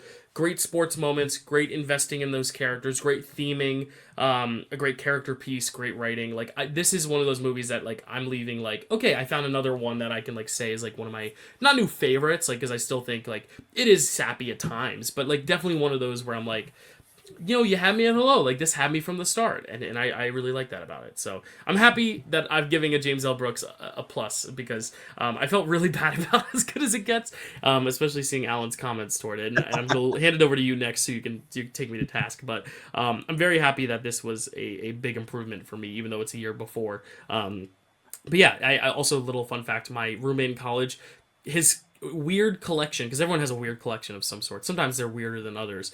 Some people collect stamps, some people collect like U.S. state quarters. He collected Jerry Maguire VHSs from garage sales. He would go around, so he had like 20 or 25 VHSs. So it was always a meme that I was like, I gotta check out that movie at some point. My roommate loves it. Now I can, and Thomas, if you're listening, you probably aren't, but if you are, I've seen it, and I will try to find a VHS in your honor of this. But yeah, Alan, take me to task for James L. Brooks, and then tell me what you think of Jerry Maguire. Well, first of all, I have to do this because it is a sports film. So, Mm-hmm. Go Colts! Yeah, nice. I am an American football fan. I love my NFL, and that's why I have many problems with the way this film portrays agents versus. I mean, general managers exist for a reason. Agents are not the ones who are making sure. I mean, a scene where he says, like, this guy is every team in the NFL, 32 teams are going to be bidding for him. I'm like, that's not how the draft works. You can't do that. I mean, I only started watching in 2003, so this is before then, so I don't know how it worked back then, but I don't think that's how it worked. I wrote down, he's a complete train wreck on the edge of a nervous breakdown who sexually harasses his only employee while drunk. A single mother, widowed at a young age, also pretty lonely and desperate, he is also on the rebound from a breakup from an engagement. Jerry can't handle being alone, and the prospect of which, along with possibly losing touch with the kid, is what forces him into proposing to a woman he's not in love with. And I'm still not convinced by the end of the film that he does love her. So it's I have some problems with this. It is so sweet and sentimental. I mean, I do love As Good as It Gets, and I can see the blueprint of what a James L. Brooks film is in this. I mean, you've got a single mother with a kid for a start, just like Helen Hunt, but it's just it is so saccharine. It's too sweet for me. It's like if I had diabetes, I would need insulin watching this film. Bonnie Hunt, I agree, is fantastic. I love her as the motherly big sister. I love how she can look disapprovingly at what she's doing, but also let her make her own mistakes. Like, she's out there, she's about to get on the truck, and she's like, go on, get on the truck. No, please, just get on the truck. Get on the truck and leave. Just leave. And then she comes back in and she's like, we're getting married. It's like, oh, great. I think, is this Tom Cruise's best performance? I think it's a big performance. I think it's a big performance from him and Cuba Gooding Jr. at certain places. I mean, the other people up for best supporting actor at that time, you've got, I had it written down. I can help you out. William H. Macy for Fargo. And then Ed Norton have in Primal Fear. Yeah. Is this really better than those two performances? Seriously? He has a good scene with Jerry where they're like almost buddy. The shoplifting, the pootie scene, I think is very good with them. Just their interaction as almost best friends, and not just agent and client. But again, he's playing a wide receiver. We all know wide receivers are divas. They are. True. They want the ball. They want the money, and they get all the sponsorships or whatever, But, I mean, he did, 1,500 yards last year, according to this movie. That's not nothing. That's Pro Bowl material. So why they're not paying him, I don't really understand. But also the end of this film is another big problem for me. Monday Night Football, he catches the ball, he scores a touchdown, he gets knocked out. Okay. I mean, that happens all the time. Yeah. Literally all the time. It wasn't the end of the game. It wasn't the winning touchdown. It wasn't the Super Bowl. It was just a regular Monday Night Football game for the Arizona Cardinals. And then he gets up and he's showboating around and doing his flips and whatever, which is exactly why they weren't going to pay him in the first place, because he's all about me. And then at the end of the film, he's making it all about me, and the crowd loves him for it. It's just, I really don't understand this character. Yeah, no, that's very interesting because I agree. Like the thing is, I do agree with a lot of what you're saying, but for me, it's like that's what I think I'm able to still love the film despite it. It's almost like one of those things where I don't think the film. Like I agree. I think Tom Cruise is a train wreck. His character is a train wreck in this film, but I think that's kind of what serves the purpose of the narrative in the first place. I think it is kind of a character piece of that. I do agree. The way they get together is not great, and I also agree that.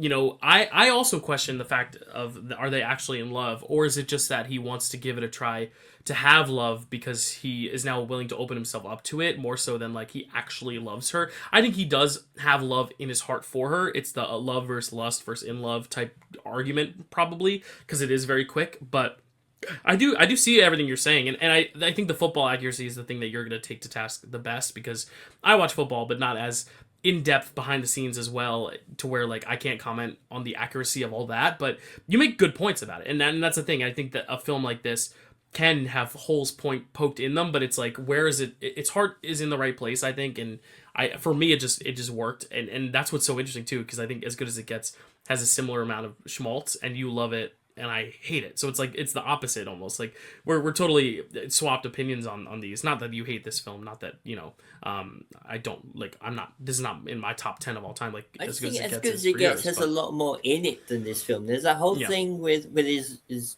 the guy across the hall and relationship with his parents and it's just. There's more in there. I'm not going to get into As Good as It Gets. We'll be here for another hour. And I think it could also just be expectations too. Of like my expectations were low, so this was high, and last time it was high, and I didn't like it as much as I thought I would. So I think that could also inform a viewer too.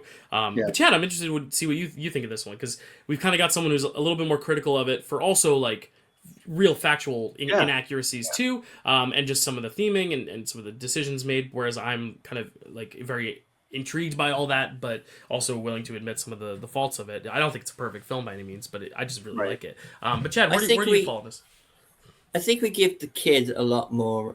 Jonathan Lipnicki is like, I think there's a lot of, he's so cute. That's why we love this film kind of thing. And hey, you know what? It does the trick. It does the trick. It manipulated me. Yeah. It got me. That's true for sure. Yeah, no, I mean, this is like a case where, I mean, I can't argue with Alan on his football knowledge. I don't have the same knowledge as well that Alan does. I think it like goes to like, kind of some of the things where it's when you have people who know a lot about a specific subject, like Alan with football, or people who are big, Formula One fans watching F1, or you have like Neil deGrasse Tyson watching a sci-fi movie. You're probably going to have a lot of headaches with them. Like, oh, actually, that's not the way that would work. And stuff like that. Or Carrie with the Law movie sometimes. It's, kind of funny to see her go off like that's not how that would work. And that's just kind of the thing is sometimes movies are just going to movie and, maybe the person writing it just doesn't have, the knowledge that maybe they should to write it to make it more accurate. Or maybe, they just didn't really care. Or maybe the movie just needs to be that way for specific events to happen, for the plot to happen, which is how a movie sometimes is going to movie, which is, kind of either you can suspend your disbelief and not care as much because you're invested in other parts, or maybe Alan wasn't invested in the romance as much or the characters and the relationship between Jerry and Cuba Gooding Jr. and things like that, to where like the football inaccuracies are going to like probably stand out a little bit more there. But if you are invested in the characters and relationship and, seeing that like, maybe Jerry's not a perfect guy. And I think that's kind of, a really interesting thing where, Dylan was talking about like Alan was also very flawed character with Jerry, but I think that's what makes him kind of endearing and just interesting, where it's just like, he's kind of a hot mess, doing this weird mission statement that everybody kind of makes fun of him about and says, it's his, what do they say? It's not a mission statement. It's agenda or something like that. And he has to go, that's a mission statement, like, kind of a deal. But then you get to see him like fall in love with Renee Zellweger, and then you're just like, is it real? Is it not? But then you look at it and you see just like how good Jerry is with her son, and then you're just like, if he doesn't like absolutely madly, Ray Fiennes and the English Patient love this person, then I don't know, but like it just looks like a really good like family. Sometimes like a single mother, might just want someone who's just so good with her kid that it's just like, the romance will also fill in too. Mm-hmm. And I like all the moments with them. The scene at the end that I think Alan was rolling his eyes at a little bit, which is, you're talking about James L. Brooks, but this is also Cameron Crowe. Cameron Crowe is very sentimental. Like, I mean, watch like We Bought a Zoo. It's like even worse with like the the sentimentality and stuff, and it's just like he does great music and stuff like that. Yeah, but the music drops work. I'll give you that. The music drops work. You don't like saccharine type stuff. That's what they do apparently. Yeah. When you're looking at this, the bit at the end, it reminds me of one of my favorite Patton Oswalt jokes, where he talks about his favorite romantic comedy is Jerry Maguire when his brother yells "fuck you" at Tom Cruise at the end of that movie, because he just thought it was so up its own ass, kind of like with the we live in a cynical world kind of a thing, and you had me at hello. And I mean, these are all like cliche kind of movie kind of things, but it's iconic, and it's just people kind of go back to that as the I'll have what she's having, when Harry met Sally, like all these like great lines and stuff. And there are so many quotes taken out of this film, it's ridiculous. Mm-hmm. And which is you can say like like an eye roll, or you could say like well, that's the greatness of the movie. It's just so iconic, it's so well liked because it's so watchable. There's so many different aspects of the movie. Even like his relationship with Cuba Gooding Jr. is so, sometimes it's like they're fighting, and then sometimes they're like best friends. And I've grown to really like a lot of movies that have these kind of relationships. We talk about, I finally watched Dylan Jay Kelly, where you have kind of like a relationship between an actor and his manager, and stuff like that, and these kind of like buddy things where they have a work relationship, but then they find the family in it. And I think that works really well here as well. And sometimes those end up being like the best movies and the best relationships in movies, is that. And I loved Jerry's whole mission statement, where he's like, I want to have less clients, but then I'll care about them more. I'll be able to give them more attention. And the company's like, what? Get this guy out of here. Yeah. He does not have what we have. So, even if it's not highly accurate, I think that's probably something that should happen in sports and, other different types of things, where you don't always care about how much money you're going to end up making. Just turn around, like, get them and get them out. But like, what relationships how can we make these things quality rather than quantity all the time? And sorry, I've gone on long about that. But I will say the scene when he quits, and he's like, it's just a big quitting scene. It's like, who's coming with me? Reminds me of like my favorite, sorry, Alan, I'm talking about the American The Office, but one of my favorite plots from that is when Michael Scott leaves to start his own, paper company, and, people from the office decide to go with him. That's definitely has to be like a Jerry Maguire kind of esque thing that they're doing there. And I love that scene. I love Renee Zellweger, and Jonathan Lipnicki is so adorable. Like you said, Dylan, he's just so kind of naturalistic in it. And everyone like was telling my friend, like, I just watched Jerry Maguire, and the first thing he said was, the human head, it weighs 8 pounds. Yeah. It's cute. Yeah, I agree with everything Boldio said, and I think there's valid things to what you said too, Alan. It's a Siskel and Ebert thing. We're just not going to see eye to eye completely on it, but again, like, I think yeah, like this movie, I think if you're in the wrong mood for it, could just turn you off because it is very saccharine, very sappy. Like you had me at hello. Some actors delivering that would give Razzie performances, and this would be like a parodied thing. But I think just something about it just like works in these actors' voices.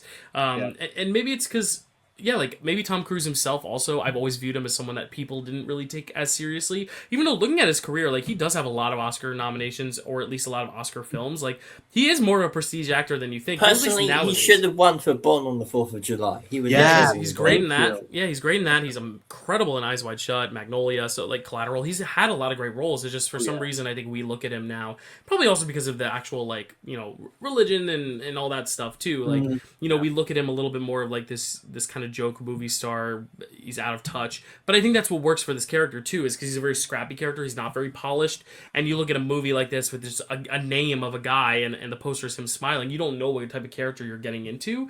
And I think that was what was kind of nice, is he is very flawed. He, you know, and I think that's what does make the movie richer, is the fact that he isn't perfect. And yeah, like even the sexual assault element too, like, you know, there are elements of that are very icky, but I also think that is also talking to the character and not necessarily like speaking about the character rather than advocating for him. At least I would hope so.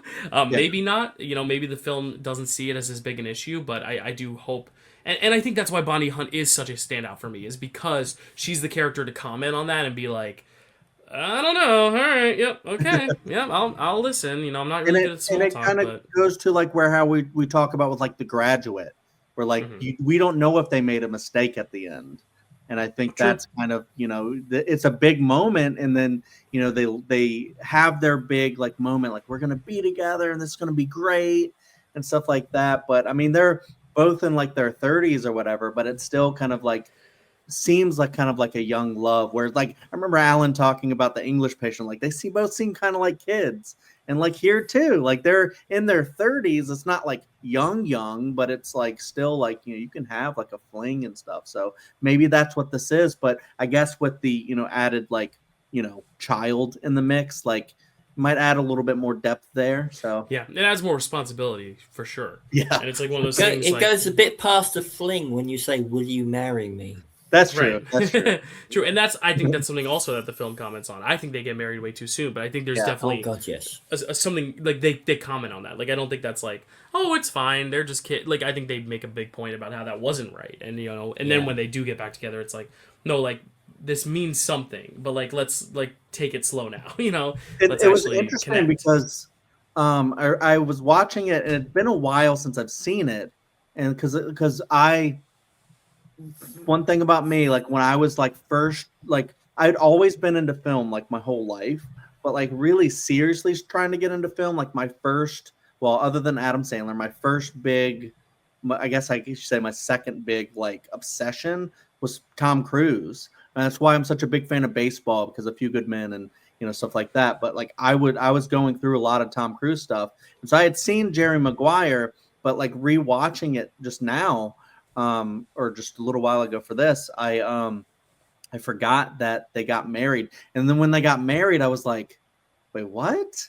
And then I was like, what's that one big scene at the end where they come together? So it is kind of interesting where, you know, it kind of feels like misplaced, but I guess that's kind of like life, is like sometimes you do get married too early before you actually realize if that person is the one for you or not. Yeah, absolutely. Cool. Anything else on Jerry Maguire? Any other final thoughts, Alan, on this one? Have we swayed you anymore? I think Bonnie Hunt has the best line in the movie where she says, "You F this up, I'll kill you." There you go.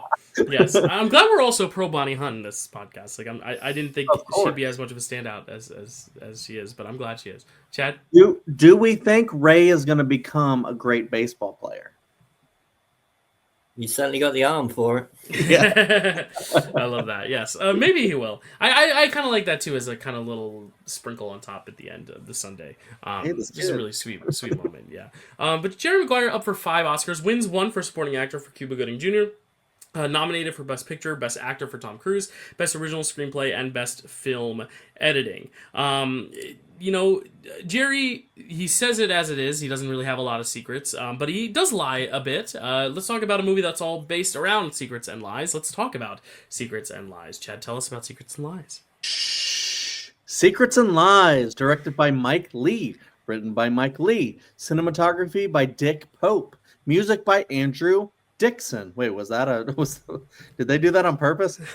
Starring Timothy Spall, Phyllis Logan, Brenda Blethyn, Claire Rushbrook, Marianne John Baptiste, Elizabeth Barrington, Michelle Austin, Lee Ross, Leslie Manville, Ron Crook, and Emma Amos. Synopsis: an optometrist searches for her birth mother, which leads to many secrets being being revealed within a family in East London. Very, very nice. So before we get into it, it is a Dick Pope, Mike Lee directed film, cinematographer Dick Pope, so I need to bring up my favorite Oscar nomination clip of all time, and then we can proceed. And Richard Lenshowski for Ida. Dick Pope for Mr. Turner. Just needed to bring that up. It's another Timothy Spall starred Mike Lee film, so I need to bring up my favorite clip. I always bring it up whenever I have the chance. I'll go to Alan first on this. I know this was one you wanted to talk about first, also because you and I both have kind of gone into a lot of the lore on Mike Lee and his filmmaking process and all that too, so I'm sure you'll bring that up too. But Secrets and Lies, Alan, what do you think of Secrets and Lies? Gotta love a good Dick Pope joke. Yeah, before I get into the film, I really do have to talk about Mike Lee and his methods, because I watched this film like maybe two years ago, maybe 3 years ago now, but I was absolutely blown away by reading about how Mike Lee makes a film. Because it's completely different than anything I've ever heard from any other director. Like, he'll literally ask you, he'll say, I'm making a film, do you want to be in it? I can't tell you what your character is. I can't tell you what the story is because we haven't worked on it yet. Literally, he might have a vague outline like he did with this. A member of his family found out they were adopted and he wanted to explore adoption in some way. But it absolutely no idea where the film is going to go before you start working on it. And as an actor, I think that's probably quite fascinating. Dylan will hear your thoughts on that in a second. But his process is complicated. It's not for everyone, and it involves a lot of rehearsal, a lot of improvisation in scenes. He basically asks you to come up with a list of people that you know, real people. And then he'll sit down and he'll go through the list with the actor and he'll say, okay, tell me about this person, tell me about that person. And he'll say, maybe we take something of this guy, and he builds a character out of these people. And then you go away and you study that character and you do it like you learn everything. Like you learn when you were 5 years old and you scuffed your knee, and that's why you now walk with a limp, that kind of in-depth character work. And then he'll do that with every actor in the film. And this will take months, like you'd be 6 months before you even start like working out a scene. And then every character knows their story, but they don't know anything of any other character. Like if Brenda Blethyn in this film, when she's meeting Marianne John Baptiste for the first time, she didn't know that was her daughter. You know, they had no idea when they rehearsed that scene, or when they improvised that scene, that is where it was going to go. She did an improvisation with Mike Lee months before where he said, well, maybe, you know, you were 16 and at a party and you had sex with this black guy, you know, work on that, improvise around that. And that's how you get to that reveal. So having an actor do all this work before the cameras even roll, I think is amazing. How do you feel about that, Dylan? Yeah, and I love that you primered that conversation, because I think that's the thing you don't realize when you're watching a Mike Lee film. And when I first watched the first Mike Lee film I saw was Hard Truths at New York Film Fest, and they do the Q&A afterwards, so you have no idea this is true, and you're watching the film and it's almost like, wait, that's how you're going to end it? That's how you start? Like, it almost doesn't feel like it has a linear beginning, middle, and end, because it wasn't designed that way. And then afterwards, hearing Michael Lee talk about his process, yeah, like what you said, they go through extensive improv where it's like, we're going to build your character first and just talk about your character's backstory and life story, and then, okay, now that I've got the characters, I'm going to create the outline, and even the scenes themselves, like you said, it's like a lot of his improvisation by the actors, or just like this is a loose dialogue of what you're going to talk about, but feel free to bring up other stuff in it. Feel free to react to it the way your character would, and it essentially becomes its own kind of art form in and of itself. It's filmed, but it's kind of going beyond just classic cinema in a way. It's kind of essentially filmed theater, improvisational theater, because you're practicing a character, and but even then, theater still has a script, and I think that's what's really nice. And they're not going without a script. They obviously have things they want to say. Like, this gets nominated for screenplay. He does write it down, but it does feel like one of those things where he makes it up as it goes along. But he does have a clear vision in sight, and that's what's so impressive about a work like this, is that a work like this, if you give any director the task of, hey, don't write a script, just get the actors, build the characters first, and then build the story around these characters that you create. I think a lot of people would try to, make this longer narrative, and it would take all these twists and turns, and they wouldn't really understand where it was going. They didn't have an idea of where it would end, and he doesn't know where it'll end. He finds a spot where he's like, that feels like the stopping point. That's when he decides to end his films. But I think what's so cool about that is that he still has an idea of what he wants to say with these characters. And I feel like every scene in this thing, despite some of them being very disjointed, despite these relationships being very different, some of these characters interacting for the first time on camera with each other, finding out who these characters are in real time, like Marianne Jean-Baptiste being this daughter, and Brenda Blethyn's character not knowing, they still all kind of work together, which is kind of the brilliant thing about this, is that all the scenes still make sense with one another. It doesn't feel like two separate stories that, okay, we're going to convene at this barbecue. It does feel like there's overall themes that kind of come through, which is, I think, what Mike Lee as a screenwriter is really good at, is like, okay, I have these characters, what do all these characters say about one another that I can kind of really hone in on in the scene work? And okay, what characters do I want to put in the room with each other to get to what I want? And I think that's just such a cool, interesting way of making a film. And he's doing it at this point, not very old in age, but now he's 83 and still doing this, and Marianne Jean-Baptiste has been working with him for so long. She, I think, should have won the Oscar for well, that was the same year as Honora, so I still would go Mikey Madison, but she should have at least been nominated for Hard Truths. And again, here, started on Honora. Yeah, but yeah, like, this is another year where like all these characters just feel so lived in, and it's because they've literally lived with these characters. Some of them are drawing from real life, but also some of them are drawing from just like extensive training. It's like, we'll talk about it in months from now, Chad, but like Natalie Portman learning how to literally dance ballet for Black Swan. There's that idea of like, you put intensive preparation in, and it really pays off. And I think this is the case where I think if you don't know all that backstory, maybe the film doesn't work as well. Maybe it does feel a little bit meandering, a little bit like directionless. But I think he does a good job in making the direction clear, especially as it goes along, especially as it builds to what is the climax that they don't know when they're filming the first scene is going to be the last scene. And I think that's just such a cool way of making film that like really no one else is doing. And I think that's why Mike Lee only having one Best Picture nominee, it sucks that this is the only time we get to talk about it, but it's cool that we get to talk about it at all.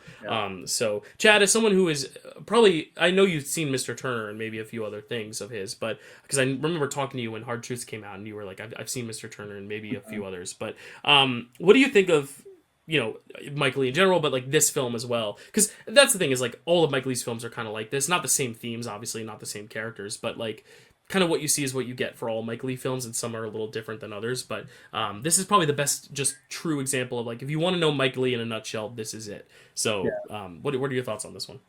Well, first on like the process, like I agree that seems like so like unique and such a cool way to make movies, because like we're always searching for, I mean, we just talked about Fargo, whereas like, Marge Gunderson feels like very lived in, and the town feels very lived in, but this is kind of like, if you have like people just, working for like months, like getting into knowing like a character, like in and out kind of a deal, and just like living in the character, it's like a different way to do method, like a less crazy way to do method, I guess.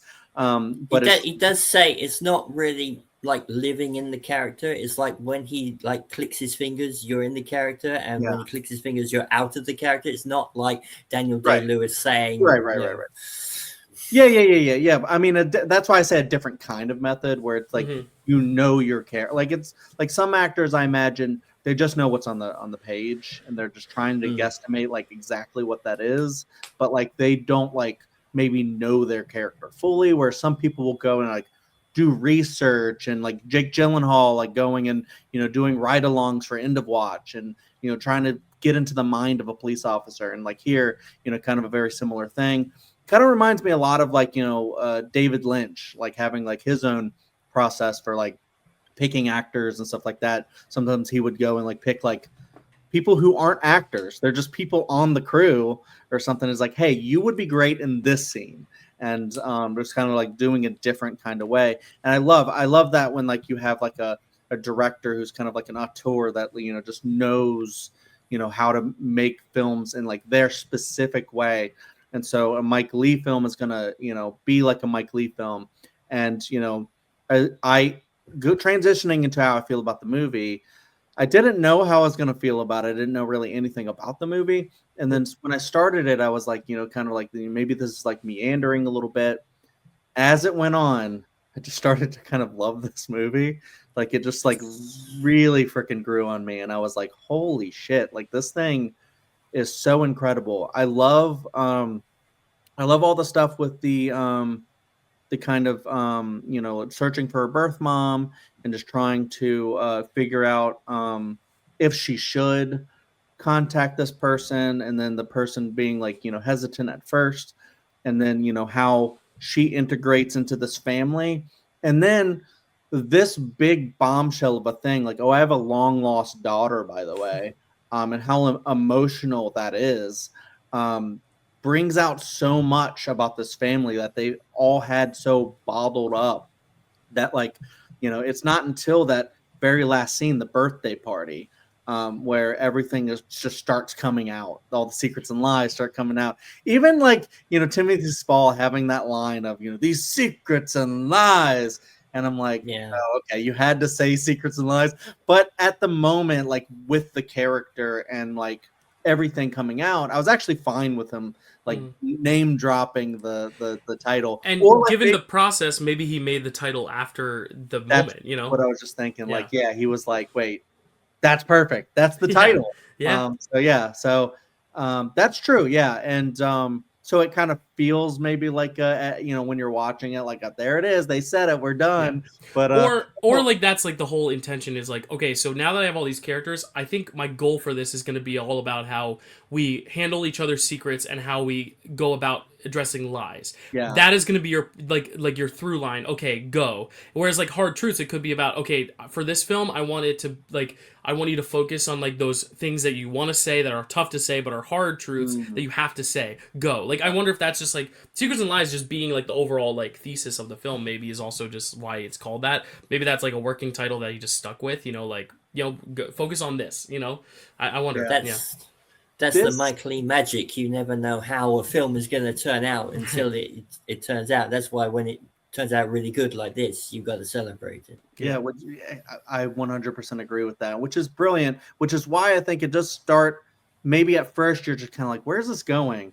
And it's fun to hear like, well, maybe he didn't know when that scene happened, but like it started to kind of culminate in this, using this process, culminate in this, like, we're finally finding out what this is actually about, where you have the characters kind of cemented and they all come together, and then we're like, this is the through line, and then this is what this person's going through, and all this stuff, and now I'm losing track of like where I was.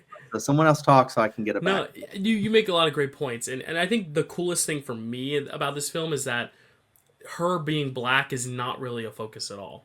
Which I think most movies, the whole premise would be, oh my gosh, you have a black daughter. Like, that doesn't make sense. You're white. Like, there's a few characters that are like, wait, what? Like, and even she is kind of like, whoa. But that's not that really... one scene where she's at the house and she opens the door. It's like, oh no, sorry, not today. Like, you're thinking, no, maybe she's there to sell something. Yeah, and that's the thing, because like it's not, oh shoot, like I have a daughter that's black. It's more so, oh shoot, I have a daughter. Yeah, that makes sense because I slept with that guy. You know, like it's not a focus. The focus is on the fact that it's a new family member. The fact that it's, you know, she herself is not the best mom to her actual daughter that she's raised, her birth daughter. You know, like that's I think the key to it is that it's not that fact that she's black. It's not the fact that, you know, she had an affair, so that she had a child that no one knew about. You know what I mean? I think that's what's really cool about it too, and I think that's also just a really fun angle to play as like Brenda Blethyn's character. You know, like how do you play that when you know what happened? Like it's not like a shocker. Like it's not like, oh wait, I had a child. Like obviously you know, but you know, like when do you as a character admit it openly? When do you stop bottling it up and say it? And is that prompted by what she's doing in the room improvisationally, or is that something you were always planning on addressing? It's just you needed to take time as the actor to figure out a way to let that out yourself. You know what I mean? And I think that's really really cool. Yeah. Yeah. I mean, the one thing that I wanted to also talk about, well, because I agree about the thing, although the race not like playing like a whole thing. It's not about race. Right. But it is. There was. I told you guys in the chat. There was a moment where I was like, "This is dark comedy," where I thought it was actually really funny when you know, she's like, "That's impossible. I couldn't. I've never been with a black man before." And then there's like a 5, pause. 3. Yeah. It's Oh, that's right. That one time, and Yeah. she plays it off like really sad. Like she starts crying about it. Like she cries about everything. But that moment, I just started because of that. I started laughing. Like Yeah. now you Well, remember and that one. it could be the actor too, who like maybe Brenda Blethyn, like that was something they talked about. Like, who are some of your old like partners through life? And she's Yeah. like, well, there was this guy, this guy, this guy, and she doesn't even clock that until later. She's like, wait, we did talk about that months ago in improv training. It could be that too. It could be the actor being like, wait, we did talk about, like, how did you remember? Almost like Mike, how did you remember? You know, and I think that's kind of cool too. Yeah. The other thing about it is, when I was watching this, I got a very vibey thing with like what we're talking about. We were just talking about Fargo with the movie and the show, but when we talked about like Peyton Place, where it was a movie and then there was a show, and it's because like that thing is so place was so interesting, that vibe was so interesting, and that's how like Twin Peaks, another Lynch reference, Twin Peaks came about, which is another very vibey thing, also has a movie and a show. I feel like Secrets and Lies, like when I was watching it, I was getting like Dylan and I talked about how like, oh, it's a long one. And then you were like, well, it's a long one, but it's mostly just scenes. And I didn't know what the hell you were talking about until I watched it, and I was like, oh, okay. Yeah. It feels like there's just, you know, a bunch of scenes together, which is not a bad thing. It's a good thing. And I love how you're living in this world with these characters and living with these characters, that I just started to get sad towards the end, that I was like, thing is ending. Like, I just want to see more from these characters. And I would have loved to see like a 90s show with this, like just a really good drama with them, like a Peyton Place-esque, Twin Peaks-esque thing, with seeing more of their lives and seeing the two sisters, you know, who come together. Like, I love seeing them talk together and being like, you know, would we go to the club together? Like, what would you call me? And she's like, well, I'm not going to lie anymore. I'm going to call you what you are, my half sister. That, you know, and just see their relationship flourish and stuff like that. Do Timothy Spall and his wife, do they adopt? You know, kind of these questions and stuff that you know, don't really get it. Well, Chad, I will recommend This Is Us for you because it reminds me. I love This Is Us. Yeah, I know you do. But like, that's kind of what it is. It's like, oh, this cool adoption story. Oh, now we're gonna go into like his birth parents' story, and then like we're gonna go in the future. Like, yeah, I think that's a very good point. Like, the characters are just so rich that you want to spend time with them, and in actuality, for them, they spent 6, 7, 8 months on this. But we're only spending 2 hours, you know, and that's why, like when you were like, it's so long, I'm like, it is, but like each scene is like 25 minutes, so it's really only like 4 or 5 big scenes and maybe a few little things in the middle. But like, you know, the whole barbecue scene in and of itself is like almost like an hour long because it's just like you're just with them, and I think that's nice. It almost makes it the time passes faster because of that, I think too. And I love. Speaking of that end scene, just real quick, sorry. Speaking of that end scene with the barbecue, I loved like how we did like the framing of things, because you have them like sitting around the table like Last Supper style, where they're It's just like one around shot. the circular just one table. shot. Yes, and the fact that when Timothy Spall comes in, he's I'll eat later kind of, but he's doing the grill.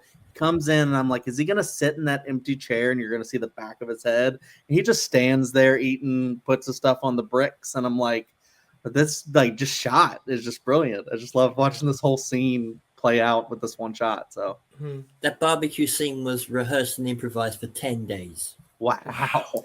For 10 days. And then they had to boil it down to just like that. And that's why it's so brilliant. I just love how naturalistic all the dialogue is. It's like, oh, do you want like a sausage? Do you want this? It's not the most sparkling dialogue in the world, but it's real. It feels real to the characters feel real, and not just that one scene that was like locked off and done in a one shot. The scene in the cafe where the two of them are just sitting there is also one shot. I love how they're just on the like same side of playing the booth. off each other. Yeah, and then there's the scene outside it's almost like French New Wave. It's filmed from across the street, and there's members of public walking past, and it just feels like really good. I love how this film is shot. I love these characters. Brenda Blethyn is incredible in this film. Her performance is so raw, so emotional. Like all her like hand movements, she's clutching the back of her neck, she's shaking. I don't know if she's got like the DTs from alcohol withdrawal or whatever. She seems to drink quite a bit. The film's about class, which is a thing most British films are about. You've got the upper class side of the family who seem to have everything except the one thing that they want, a child that they can't get. And it's I love this film. I absolutely love this film. Yeah, I love hearing you talk about it too. Like, I love hearing all perspectives, because it's like I knew Mike Leigh's style, but I'd never seen it. You had seen it and know Mike Leigh's style really well, and Chad was going on it kind of blind. Did you know about Mike Leigh's style before this, Chad? That's how he constructed it? Cool. No, but it's fascinating. Yeah, and it makes you want to kind of watch more. Exactly. Of his movies. So, watch Hard Truths, especially if you like Marianne Jean-Baptiste in this. Like, she's and like her hairdresser in this is actually her sister in Hard Truths. I didn't realize Michelle Austin has like a small role. That's the thing. All the small roles. You'll see a lot of the same actors work with Mike Leigh because they know the method and whatever. Yeah, like Alison Steadman, Leslie Manville, who plays the adoption agency girl. Yeah, in one scene, and that's the thing. She's in one scene, and like. In that one scene, it feels like she's spent so much time just crafting that character, because she has. I think that's what's cool. He takes the attention not just to focus on the main characters, but also focus on like the secondary, tertiary, one scene wonders. And then she would go on to be like Pickle Award nominee for Miss Harris Goes to Paris, Oscar nominee for Phantom Thread. She is very prolific actor now, but like back then she was a one scene wonder in a Mike Leigh film, a social worker who just like steals that one scene, and they're all character actors like Timothy Spall, Brenda Blethyn. They work on the characters. They're not. He doesn't work with big names. Like to get his like funding or whatever. If someone said you need to have a name for this film, he'd say no, go away.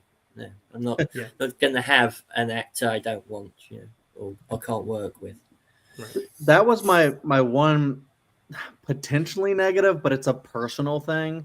Was I was telling you guys that scene with Leslie Manville, like where they made the choice that she's going to be eating the whole scene, and just I had to mute that scene. I was like, I can't. I remember going back to what was it?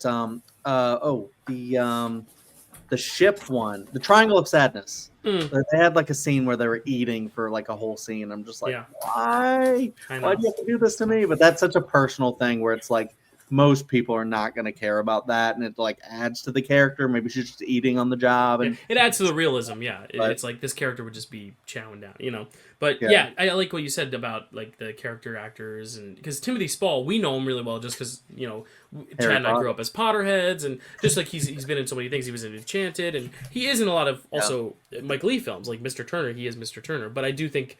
He learned to paint for that film, Mr. Turner. That's the thing. Like, and he's had exhibitions and stuff as well. He's really good painter. I love that. And I think that just shows devotion to the craft and an excitement for the craft. It's like we're still looking for things to push cinema and like evolve cinema, and I feel like something like this is doing that. I feel like it's trying to like do something new with cinema while still giving us an entertaining movie that even if you didn't know this stuff, like Chad, like you still liked it, and I think that's kind of a testament to how good it is. It's not just an experiment; it works, and that's the Lynchian comparison right there. Yeah, Chad. it's kind of like the whole Apocalypse Now thing, where it's like, is this film ever going to happen?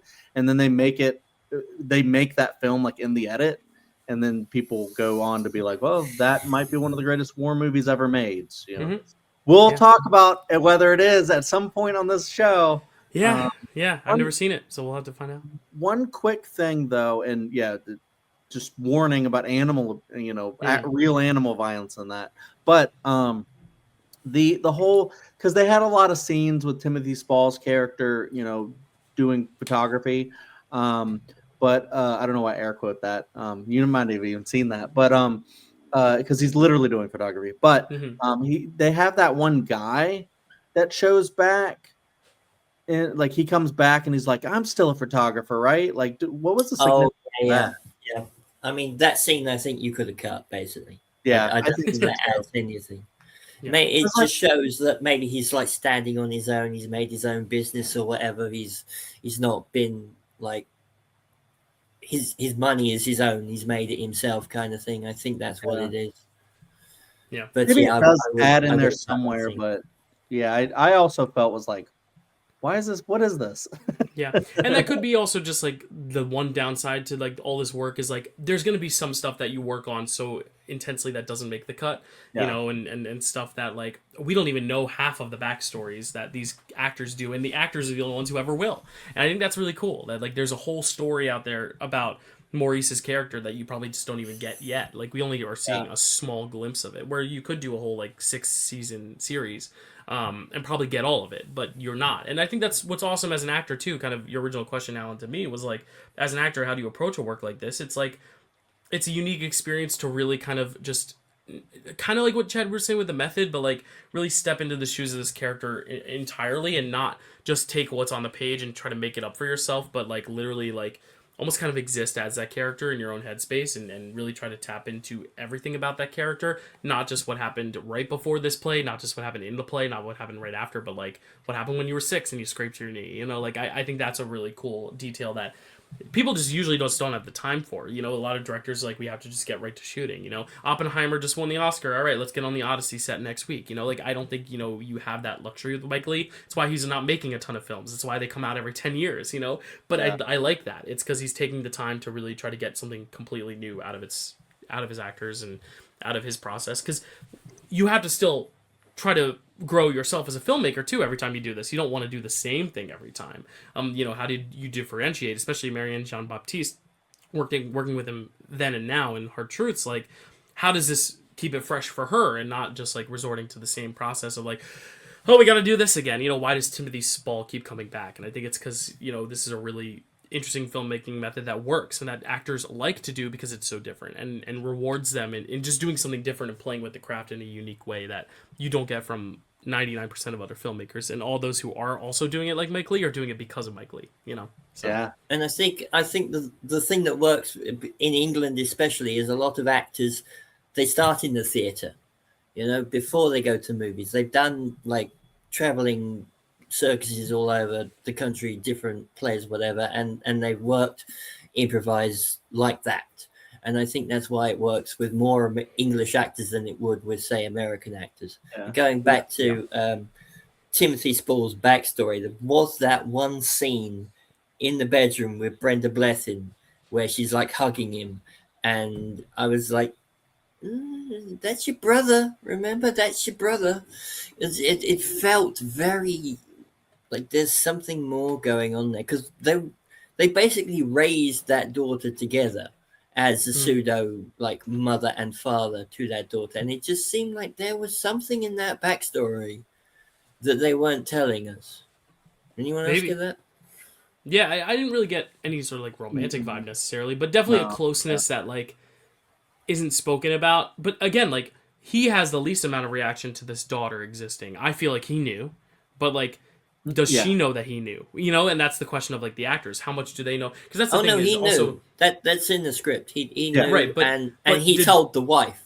Right, but did Brenda know that he knew, or did she think he remembered, or like that's all the kind of stuff that's really interesting too. Is like you make these characters for yourself, but you also don't know what other people know.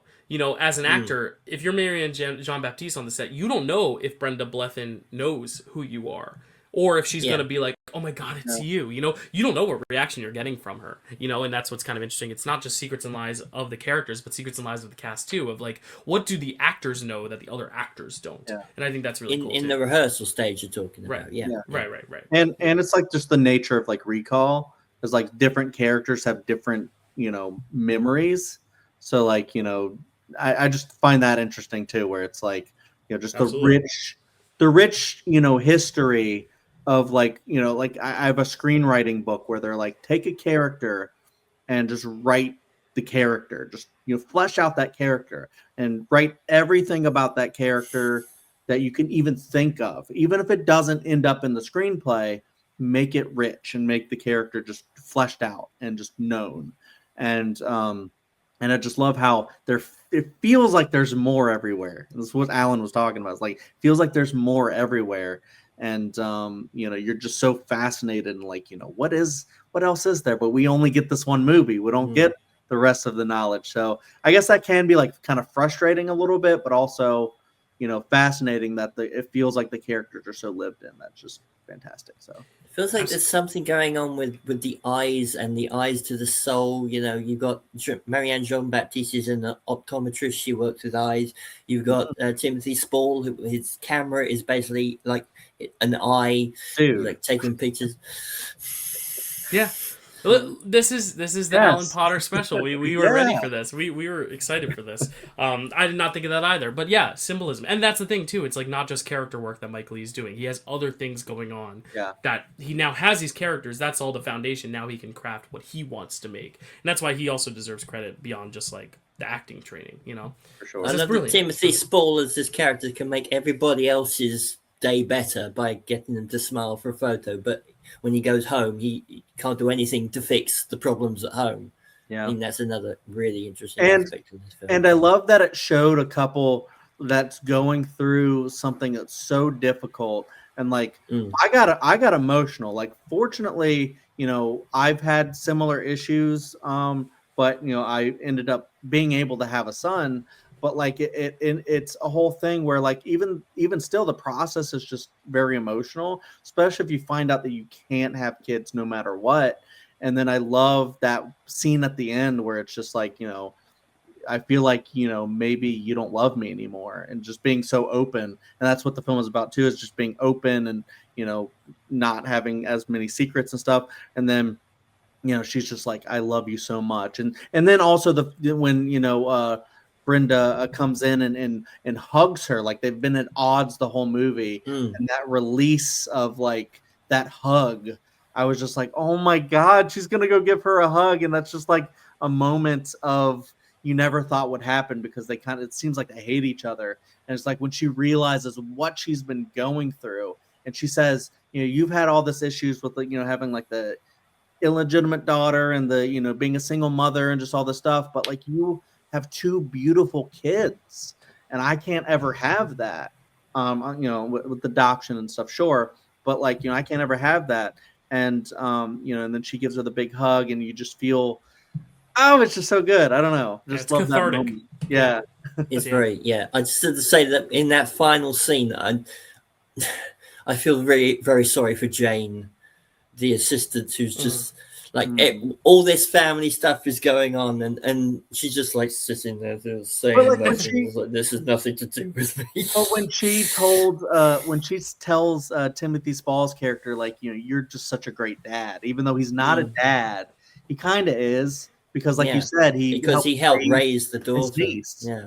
And I just love that, where it's just like even though he doesn't have like a kid of his own, really, like he embodies like what it is to be a dad, just like a nurturing, loving, supportive person. And I don't know, just Absolutely. Brilliant. I just love hearing you guys talk about it because I'm like, just like music to my ears. Because honestly, Watch it again. it is a little bit of an alienating process for some. Like, I could see some people watching a Mike Lee film and not necessarily being game for what he's doing. So it's nice that we're all kind of receptive to it. Yeah. I knew you loved it, Alan, only because like I stalked your Letterboxd. I saw when you originally reviewed this, but yeah, I'm really happy we all like this one because this is just so unique.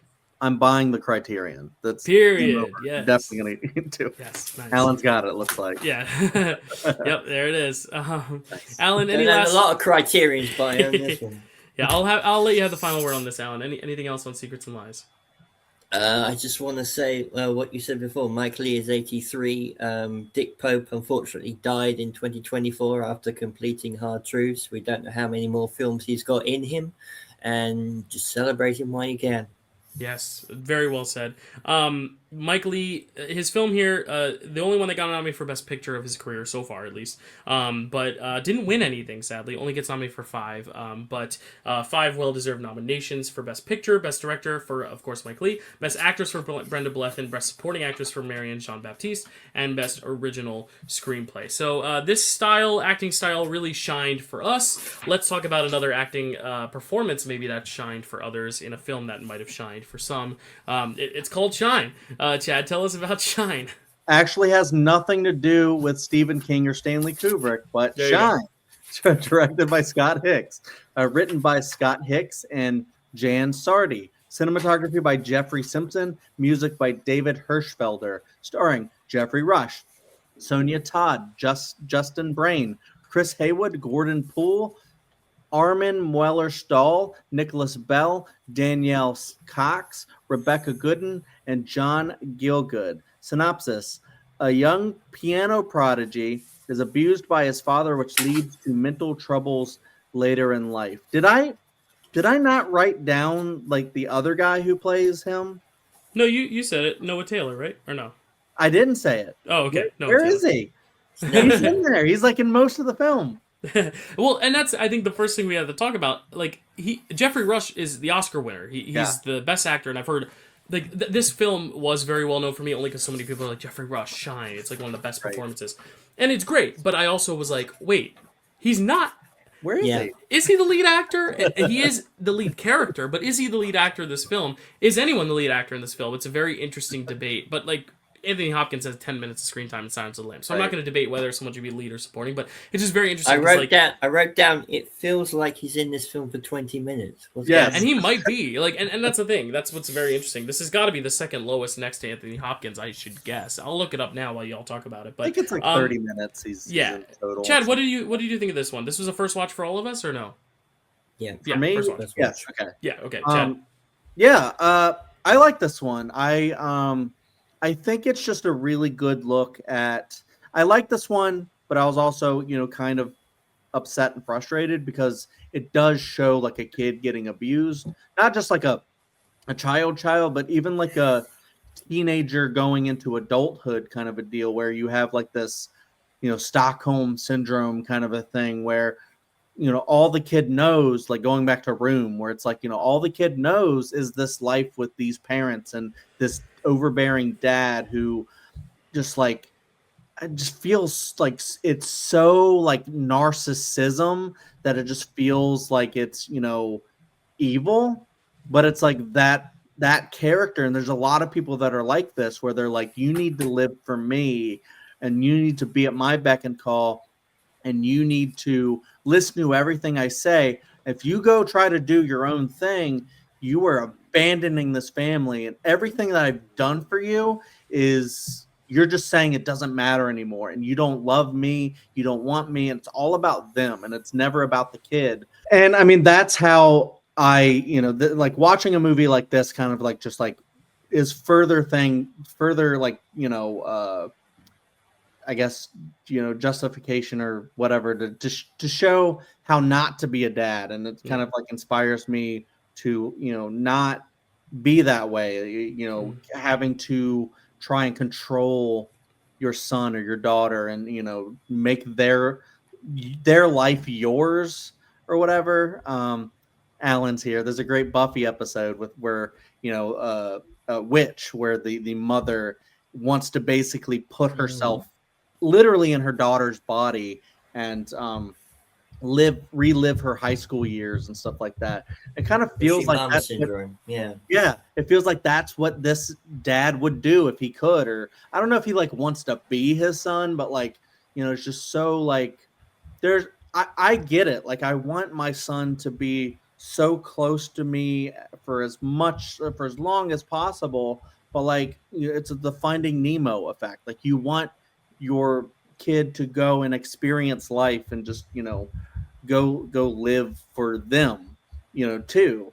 And so I feel like there's just a lot to say about that. And like, we get to see this kid grow up to be, yes, a great artist. It's a very like whiplash of it, where it's like he becomes a great artist and puts everything that he is into this art form, and is beloved because of it. So many people clapping for him and stuff, and he shocks people. Like, he goes into the bar and they're like, who's this idiot? Because he goes in and he's kind of crazy a little bit, because he's abused and kind of has like mental health stuff. You get to see that he lives in a facility at one point, has like electroshock therapy and stuff. But then he goes into a bar and he's rambling, just talking crazy, always has a cigarette. And then, when he plays the piano, you're like, oh my God, who is this guy? He's incredible. And it just shows like the tragedy and stuff. And it's like, living a life, but like, for who and for what a lot of the time. And, I love what this had to say. I think a lot of the performances are great. Jeffrey Rush, yes, but also, the Noah Taylor, who, if you know who he is, if you don't know the name, you've seen him and stuff. He's like a great character actor in a lot of stuff. And, I loved him in this. And I just thought this was a really interesting way to make like it's a biopic at the end of the day, about this real guy who I guess experienced this real stuff that just seems very tragic and unfortunate that, he couldn't just have like a loving family. It just breaks my heart to think about someone who's grows up in a situation like that, and you get to see what their life becomes because of that. Yeah, absolutely. I'm going to turn it over to Alan in a sec, but I did get the data on the lead actor records. Jeffrey Rush, he has 31 minutes and 27 seconds of screen time, and I was wrong. Anthony Hopkins has 24 minutes, so 24 is more than 10. It feels like 10 though in retrospect, but it is the fourth shortest Best Actor performance behind David Niven in Separate Tables, which we also talked about. Anthony Hopkins is number 2, and then Lee Marvin for Cat Bayou. But that's based on minutes. If we're looking at percentage, then he is actually, I believe, number 6 for percentage. He's in almost 30% of the film. Whereas above him, Anthony Hopkins is number 1 for that one, because he's only in 21% of the film. Then Maximilian Schell for Judgment at Nuremberg is 21.9. Marlon Brando for The Godfather is 22.9. And then we have David Niven, and then Peter Finch for Network, and then Jeffrey Rush for Shine. So Jeffrey Rush, because he is essentially in like half of it, it's actually a third of it. Not a lot of screen time, but there have been actors that we've even covered on this show: Marlon Brando, David Niven, Maximilian Schell, Peter Finch, who have had shorter percentages of screen time. But very interesting to talk about it, because Noah Taylor gives just as much of a monumental performance in this, I think, as Jeffrey Rush. Jeffrey Rush, I think, has a harder job of playing the more like mentally ill side of him, so it's a little bit more of a bigger, showier, flashier performance. Why it probably wins. Also, not as well known an actor at the time. He was kind of a stage actor who had kind of burst out on the scene, kind of with this film. I believe. I don't know if that's true, Alan, or not. If you would, that's true. Yeah, he was mostly known for theater in Australia. Yeah, which is really cool because it's like, you have actors like him, Samuel L. Jackson, Alan Rickman getting their starts very late in their careers, which I think is cool. It's never too late. But Alan, what are your thoughts on Shine? I mean, you nailed it. It's a biopic. I wrote down Whiplash meets King Richard. It's literally it's an abusive father who's too restrictive, and then he plays the piano pretty well. Schizoaffective disorder is the thing that he's got, apparently. Looked at that. But the trouble with these biopics about tortured geniuses, they all seem to have abusive fathers. So how do you do a film like that without showing it? But apparently, I also found an article that said any from David's brother, that any emotionally abusive or controlling from his father is all outright lies. So why would they put that in the film if it's not true? I don't know. Interesting. But yeah, like you said, it's a biopic. It's pretty good as a biopic. I do think Noah Taylor is the star of this movie. I think he's brilliant. I love the scenes in London with Sir John Gielgud, who was like 90 when he made this film, but he doesn't look it. It's incredible, and I think that's the best part of the film, is when he's training him to do the Rachmaninoff third, and just like, it's how much do you give to your art? That's what this film is asking, and his father's the one who's like, everything, give everything, and he did. He gave everything, including his mental health. So I think the way the concerto, whatever, is filmed is quite dramatic. They make it as dramatic as playing a piano can possibly be. Like, you see shots of reflections, the slow-mos, the sweat dripping from his brow as he's pounding on the keys, and then it kind of cuts away to him in an institution, and you don't really know why he's there or what he's been diagnosed with. It's the pacing is really weird for me in this film. To start with, he's like, the father's motivation. I know he was a Jew. I know he was like, he was in concentration camps, or his father died in a concentration camp, and then they emigrated to Australia. So there's a sort of, I have to protect him from the outside world kind of thing going on there. I think that's what it is. But like, they spend so much time fundraising for this trip to America, and then he's like, no, you're not going. Okay, what was the point of that?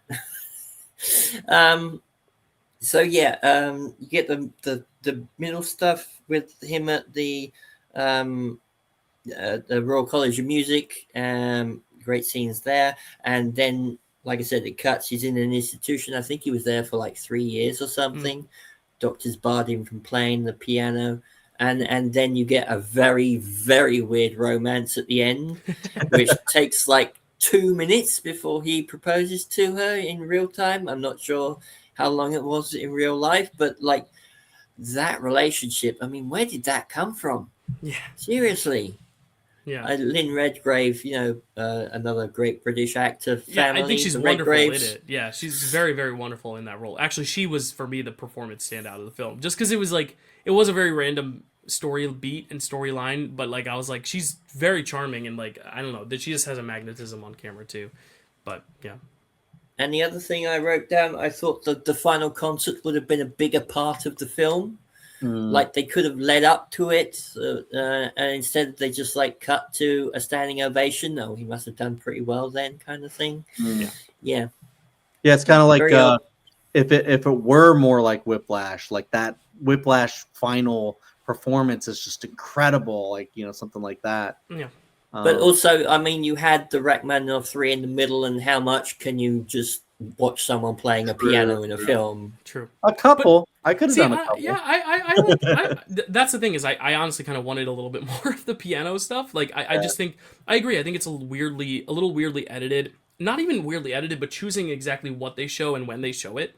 Which I guess is editing. But like, I think some of it could come from like the design of the screenplay as well, and just, the idea of, and I think this is just the biopic problem of like, you wanted to hit all the beats, but like, some of them have to be a little bit more contrived. We have to rearrange the history a little bit. We have to kind of introduce things at random points, because like, he did get married, so we want to put that in there, but like, it has to come out of right field, because like, we have to touch on it, but like, that's not really the focus. And then like, what we want to touch on, we're gonna kind of just skirt around, just because this is what we want to focus on more, even though that's not historically accurate. So then it's like, why make that such a big part of it anyway?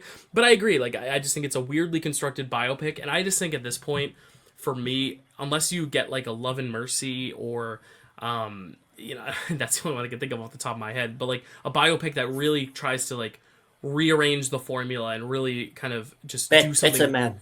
So yeah, Better Man. Yeah, like something that just does something so unique in concept.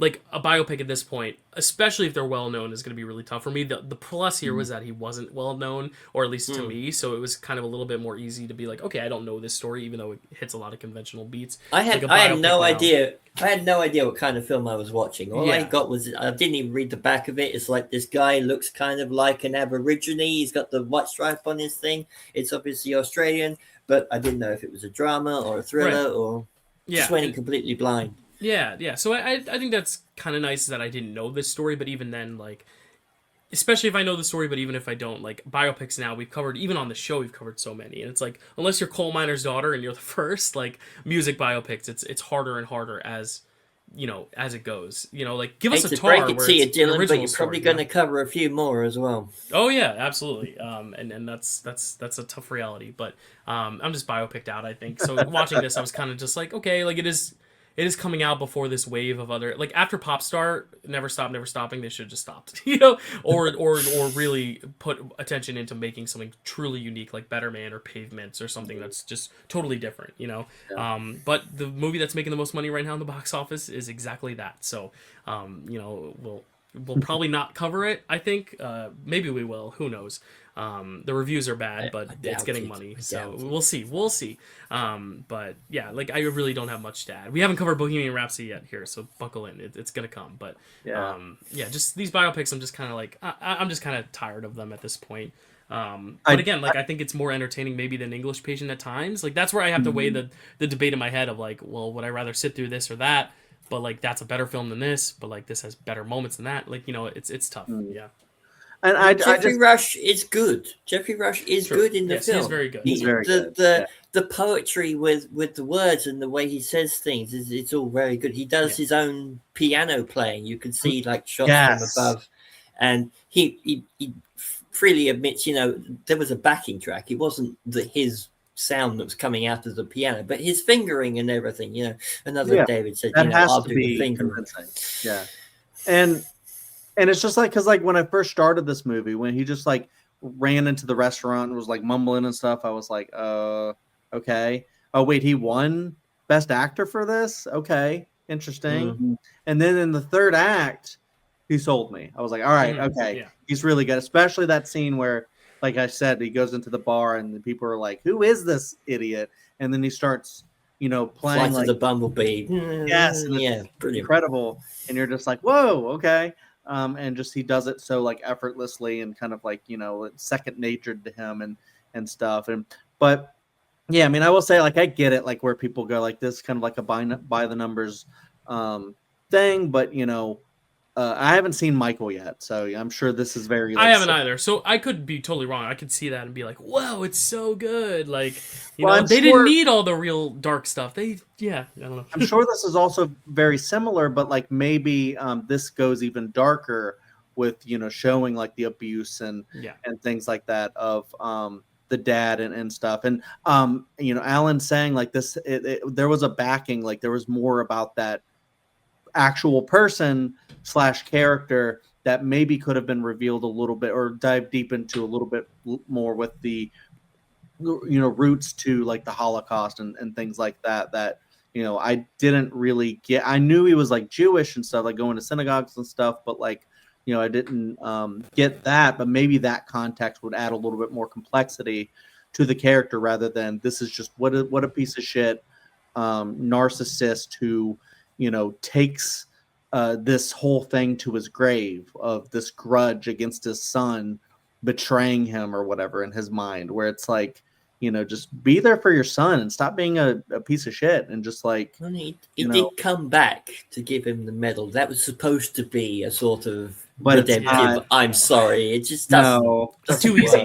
That's the biopic thing. That's a biopic thing. It's too easy. Then even like at the end with Jeffrey Rush at the end where he's standing over his father's grave and she's like, how do you feel about it? It's like, I don't really feel anything, to be honest. And that's kind of the thing is like, you're supposed to love your parents, but like, why would you love that person that just mistreated you your whole life? So Yeah, all good points. I really don't have a ton else to add. Like, I think the performances, as you say, are very, very good. And I think the actual like piano playing is impressive. And then that's the thing. Like, I like piano music, so I'm like, I think I was a little like gypped at the end. Like, oh come on, you know. So that's another part of my disdain. But again, it's not bad. Like, it's well done for what it is. It's just not necessarily my thing. But yeah. Any other thoughts on Shine? Anyone? I'm good. Cool. All right. Well, let's wrap this thing up. Let's talk about Shine's nominations and win. It does win one of its 7 nominations. It, of course, wins for Jeffrey Rush for Best Actor. Nominated for Picture, Director for Scott Hicks, Supporting Actor for Armin Mueller-Stahl, Original Screenplay, Original Score, Dramatic, and Film Editing. So there we go. We have now officially covered all 5. Alan, you've done it. And now we get to do the fun parts where we rank them and talk about acting we loved. Even though we've kind of covered a lot of the acting already, we've kind of singled it out because this is a very actor-heavy slate. A lot of great performances.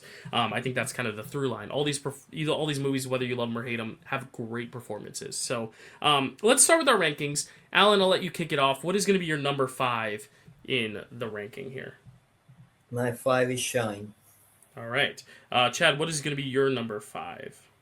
I'm very nervous because I thought based on the discussions that our rankings might all be kind of similar, but now I'm just like kind of nervous about like what might win, what might not win, and stuff. But I'm gonna stick to what I have right now. I'm not gonna try to game the system here. I'm gonna see how this plays out. But my number 5 is The English Patient.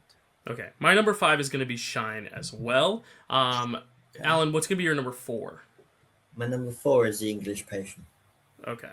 I'm so sorry. Wait. I only have 4 things written down. I don't have The English Patient written down at all. English Patient is mine at 5. I'm so sorry. Yeah, okay. I was just about to say, because Chad gave me a look. I'm like, what? And I'm like, oh, wait, I don't have English Patient written down. English Patient is my 5. Shine is my 4. I'm so sorry. Your English Patient is 4. Do you want to retake that? No, we're good. I'm exposing my human flaws here. Because I'm just looking at it now. I'm like, I only have four things written down. English Patient is my 5. It's Chad's 5. You're 4, correct, Alan? Yes. Cool. And then Shine is my number 4. What's your number 4, Chad? Shine. Okay, cool. So we're on the same page. Those are our bottom 2. That's all that matters here. Now I think this is going to be a real debate because I think our top 3 is going to be all over the place. But Alan, what's your number 3? My number 3 is Jerry Maguire. Okay. And Chad, your number 3? I did not expect this because I love this movie so much, but another movie was so surprising that I also put Jerry Maguire at 3. Okay. And this is where I do have Fargo. So I do think this is going to be a very interesting top 2 here. But Alan, what is your number 2? Wow. It's Fargo. All right. And Chad, your number 2? This is what I was worried about. Now I know what's happening. It's a travesty. My number 2 is Secrets and Lies. And my number 2 is Jerry Maguire. So it wasn't my number 1 film. But Alan, your number 1 is? Secrets and Lies. All right. And Chad, yours is? The only perfect film of the slate, Fargo. And mine is Secrets and Lies, which does mean 1, 2, 1 beats 1, 2, 3 slightly. But yes, Secrets and Lies. We literally just said a whole scene of Secrets and Lies could have been cut out. I didn't say that. I stand by it. I'm just saying that's what we said. In Fargo, I don't think that's the case. But fair. I'm so happy with the result. No, but yeah, Secrets and Lies is going to be our victor. I didn't actually expect that either. I honestly thought you would have it much lower, Chad, just because I didn't know. I thought you were going to be so heavy on Fargo and Jerry Maguire, but yeah, I mean, I knew you would have Fargo at number 1. I didn't know where Alan would lie on all this. That was the key there. Just to say, I think we agree English Patient should not have won. Correct. Yes, I think that's the biggest thing is that we're giving due to other films that aren't the English Patient. But if we had done a normal episode, this would have been a coin flip. But because we have a guest, Secrets and Lies is going to be tipped over the edge. But yeah. Let me just throw it out there because I feel like my surprise is coming off as like disdain for Secrets and Lies. Mm-hmm. It's weird for me because Fargo has always been a movie that I've just adored, and I was like, it's perfect screenplay. It's just the best. But I will say with Secrets and Lies that it was such a surprise. And talking about like Mike Leigh's craft and stuff, and I feel like of all 5, Secrets and Lies made me feel the most emotional. So, there's definitely merit in that. Whereas like, I could say maybe some stuff could have been cut out, maybe it didn't need to be 2 hours and 20 minutes, but there is some perfection in it. And it's definitely a really great acted, like, emotional piece. So while I'm still, this is kind of like the whole thing where I'm like, guys, 12 Angry Men is the best movie of that slate. What are we doing? But I'm like, well, Witness for the Persecution is also really good. Yeah. But like, it's not 12 Angry Men. Here I'm like, Secrets of Lies isn't Fargo, but like, it also is so good in its own right. So, yeah. And I'll say, is that all about Eve as well in that slate? No, that's the 12 Angry Men, Bridge on the River Kwai, Witness for the Prosecution, Sayonara, and Peyton Place. Yeah, 57. Yeah, David Lean for the win, guys. I will say to all fairness, the only one of these 5 films in my Best Picture 10 is Secrets and Lies. So I think that's also kind of where I'm coming from too. In that defense, I do think the top 3 though for me are very solidly the top 3. I think we can all agree on that. So. Well, even if Alan wasn't here, I still think it would be Secrets and Lies because you had Fargo at 3. So. Oh, very good point. Yeah, you're right. Yeah, true. It's that, and Alan just cemented it. Like, yeah. But again, and that's just how the show is by design. But again, your number 1 is Fargo, so that is your Best Picture. Like, that is not going to be refuted. Yeah. Let me just say one more thing about Fargo. If Carrie were here, it would probably be Fargo because she was like, "Oh, I wanted to be on that episode because of Fargo." Yeah. So, but I don't know how she would have felt about Secrets and Lies. She didn't watch it with me, but that's one that I'm so. I mean, a testament to it being our number 1 here is that I'm like really excited to grab that Criterion and rewatch it with Carrie because I'm wondering if she will go like, "Holy shit!" too. Mm-hmm. So. Yeah, and the last thing is I'll say it's too, the difference between 4.5 and 5. I mean, it's very thin, and that's the thing. The top 3 is very thin, and honestly, after talking about Jerry Maguire, I could see a world where when rewatching it, I find more holes, and I do put Fargo above Jerry. But for me, Secrets and Lies for me is just so perfect, and I also think that's my favorite Mike Leigh film, whereas Fargo might be my like 2 or 3 Coen film, if that makes sense. Like, I just think that's another thing too, where we'll have time for Coens, and that's not how I always think about when ranking. But either way, yeah, Secrets and Lies is our number 1. I think it's important to still talk about it because when a big film. We have 3 pretty huge films. I mean, English Patient still was a huge film at the time, and then Secrets and Lies is just such a universally monumental film just for the craft, and Fargo obviously such a popular film as well, and well critically reviewed and stuff. So that's like 3 heavy hitters, and then Jerry Maguire also very popular, and then Shine I think is the one that isn't as talked about nowadays as much, but those other 4 are so well. I mean, English Patient only because it won, but those other 3 are the top 3 are 3 films that are talked about so often. So very, very frequently discussed. So I'm just happy those were our top 3. But Chad, you get your first pick an actor, and that's gonna be fun too. So Chad, who's your best actor of this slate? This is actually really tough because there's a lot, and I just had a lot of names rattling around, and I had 2 names that I'm not going to say right now, because I don't want to pick name drop for picks, pick spoil. But it wasn't until I watched, like, I think my last watch that I was like, you know what? I'm going to football. I'm going to make an audible and just kind of change it, like, at the last minute. And I'm going to go with, because we've already given one person that I was going to go with a couple of awards, I feel like. So I'm going to go with one that I don't believe we've given any awards to, and I don't know if we will get another chance. I'll go Timothy Spall. From Secrets Very nice. And Lies. That was going to be mine if you didn't pick it, so I'm glad you did. Okay. That's great. Because just like Timothy Spall throughout that movie, he's just got something going on about it, and like talking about Mike Leigh's process and stuff actually makes it make a lot more sense. Where it's just he became that character, and just you always felt like there was something bottled up. How he related to everyone else. It's kind of quiet and to himself a lot of the times, and even at the end he's just like that kind of dependable guy, getting everybody their wine, making everybody their steak. It's I'm not allowed to eat steak, and stuff like that, and kind of a bumbling dad type, even though he doesn't have a kid. And then he has that explosive moment at the end. He did he went that was his Oscar moment or whatever. The Secrets and Lies and stuff. I just love his explosion because you felt like there was something bottled up, and then you finally get to see him do something extra, and it's about this frustration that's I need this to come out, because we can't go on in this family, without, this stuff coming out, because it's just all there. It's the elephant in the room that we never talk about, and it's killing this family. And so I feel like he's kind of like the heart of it in a lot of ways. So, and I love him just as an actor, as like, fucking Wormtail. So Yeah, I love it.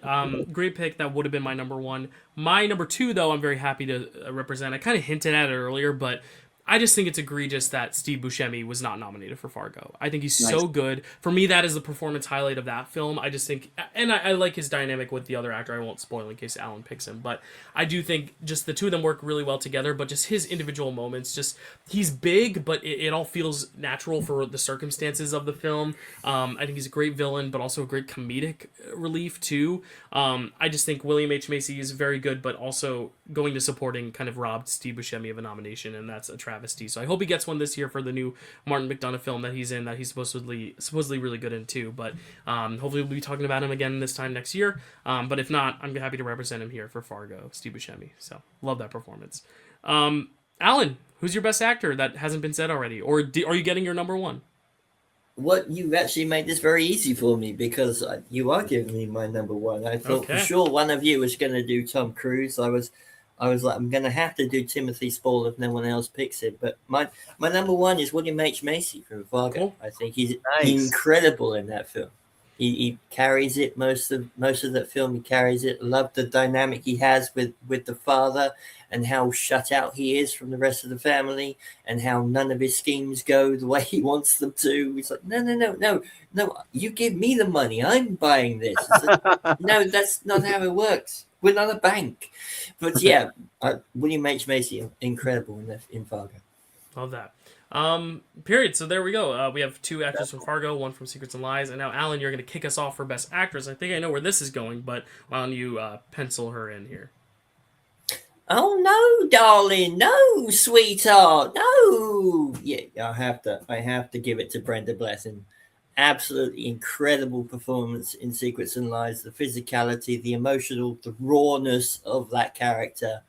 I just love Brenda Blessing in that film. I almost could give it to Marianne Jean-Baptiste, but she's so much of an outsider. At some point, she's kind of like looking at what's happening in the rest of the family, and so I have to go with Brenda Blessing. Well, Alan, I'll make it easy. I'll make it easy for you because I'm picking Marianne Jean-Baptiste. Okay, cool. Yeah, just because I just love, because of what you said. Like, she's not always the center of attention. She's always kind of listening, and there's a lot of great reaction shots for her, because she's the one who isn't in this family. So even as an actor, she's kind of the one who feels alienated, and I like that she plays it that way, while also still having a confidence, because she wants to fit in as well, and because she needs to fit in, essentially. Like, she doesn't have family of her own anymore, and it's kind of this interesting push and pull without being flashy, because also Hard Truths is so flashy for her. It's such a different character that to see this, I was expecting that character, and I got something completely different, something so subdued and naturalistic, and not to say Hard Truths isn't naturalistic, but you know what I mean. And just his films are, he's one of my favorite directors, and she just is one of my favorite. It's one of my favorite director-actor pairings. The two of them just make such magic together.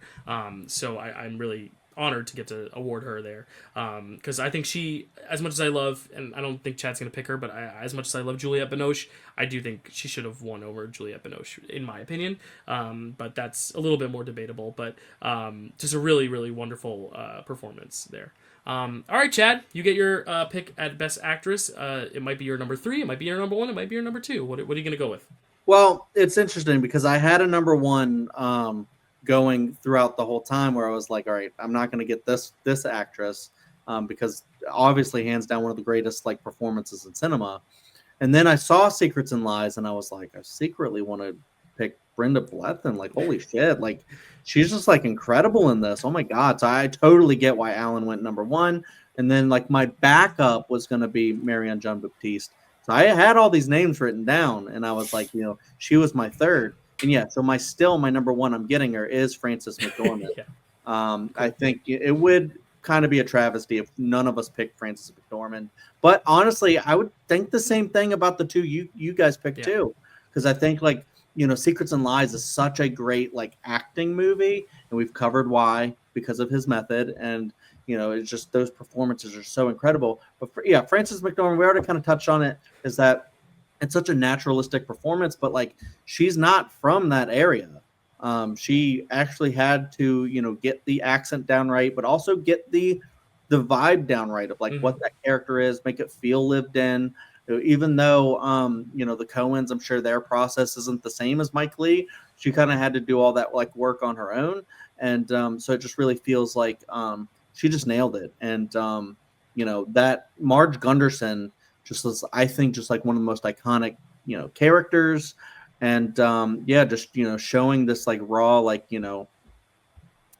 policewoman that's pregnant, that just so happens to be like very good at her job, a very strong character in how she relates to her husband, how she relates to this one guy who pursues her, later in life, and she's just like, no, like this, this is not happening, kind of a deal.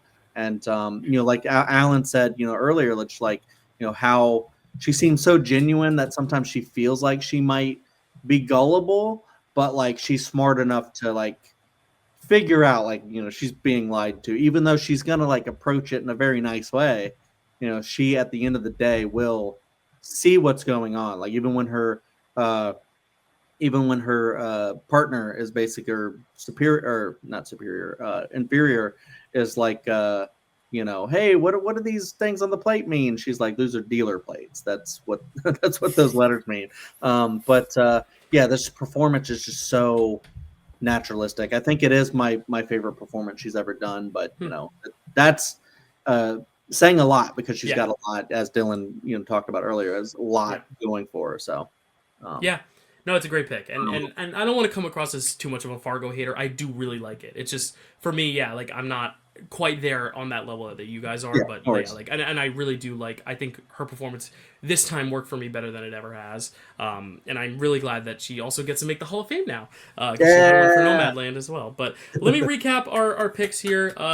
Our best actors: my best actor, Steve Buscemi for Fargo; Chad's Timothy Spall for Secrets and Lies; Alan's William H. Macy for Fargo. Our best actresses: mine is Marianne Jean-Baptiste for Secrets and Lies; Chad's is Frances McDormand for Fargo; and Alan's is Brenda Blethyn for Secrets and Lies. And our best picture is Secrets and Lies, which means there's only 2 films represented for awards: Secrets and Lies getting 4 of them, Fargo getting 3. And I think that speaks to just this episode, that those are the 2 we really wanted to spotlight. So I'm really happy about it.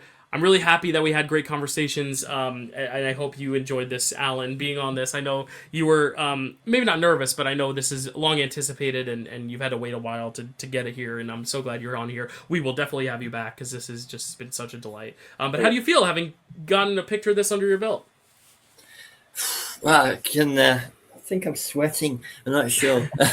Bricking it would be the phrase used, whether I was nervous or not.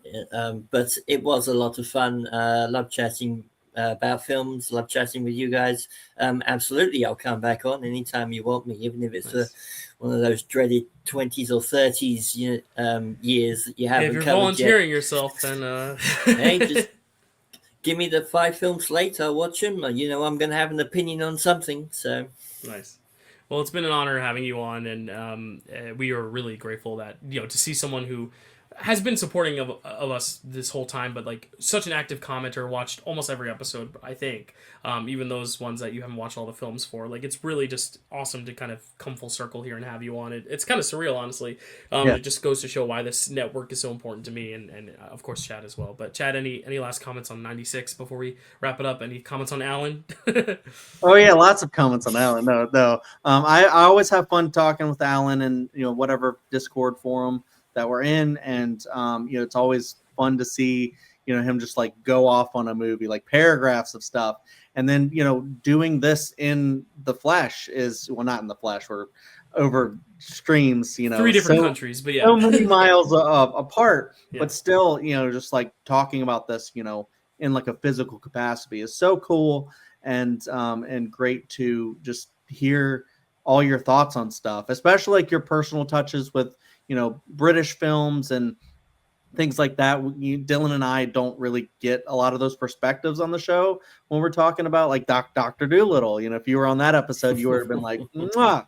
And we would have been like, I'm glad you like it, Alan. It's But, childhood nostalgia, guys. Childhood right. nostalgia. Right. And that kind of played into like when we talked about like Mary Poppins and things like that. So it's always fun to hear like personal takes and stuff, and to hear all that great stuff about like Mike Lee and things like that. So thanks for bringing so much great nuance to the episode. And if you were nervous, it didn't really seem like it at all, because you were just such a natural at this. And I'm very excited for when you are able to come back.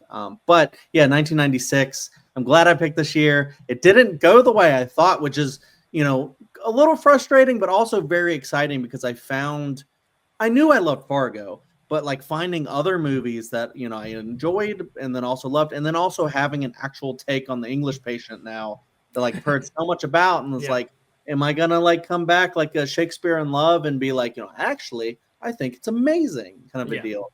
Not as much, but sometimes you have those moments where you're like, I don't know, maybe the I have a hot take on the Oscars for once, but not for once, for a lot. But. Yeah, and I will say this is the second month in a row where one of us has had the last pick and gotten our first pick. So last month I got Julie Andrews at 3, and you got Frances McDormand at 3. So it all works out in the end. But that's kind of the fun we play with the guest is sometimes our rankings will be different than expected, and I'm just glad you like Secrets and Lies, because I knew I was gonna have it at number 1. I thought I'd be an outlier, but I knew Alan liked Mike Lee, but I wasn't sure if that was gonna be his number 1. But it's a cool discussion.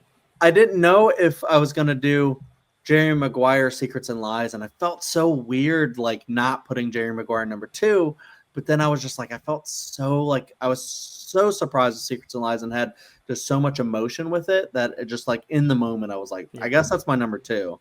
I couldn't. Maybe one day I could see putting it number 1. I don't know. Just Fargo's just so great. But it's one of your favorites. Yeah, it's just one of those things where like Secrets and Lies is just like. Oh, I love when I just find a movie that I'm like, didn't expect it, but that's my number 2. Because I was like, I got to watch all these, British films and stuff. And I was like, I don't know if I'm going to vibe with any of them. And then, Secrets and Lies just wowed me. So yeah.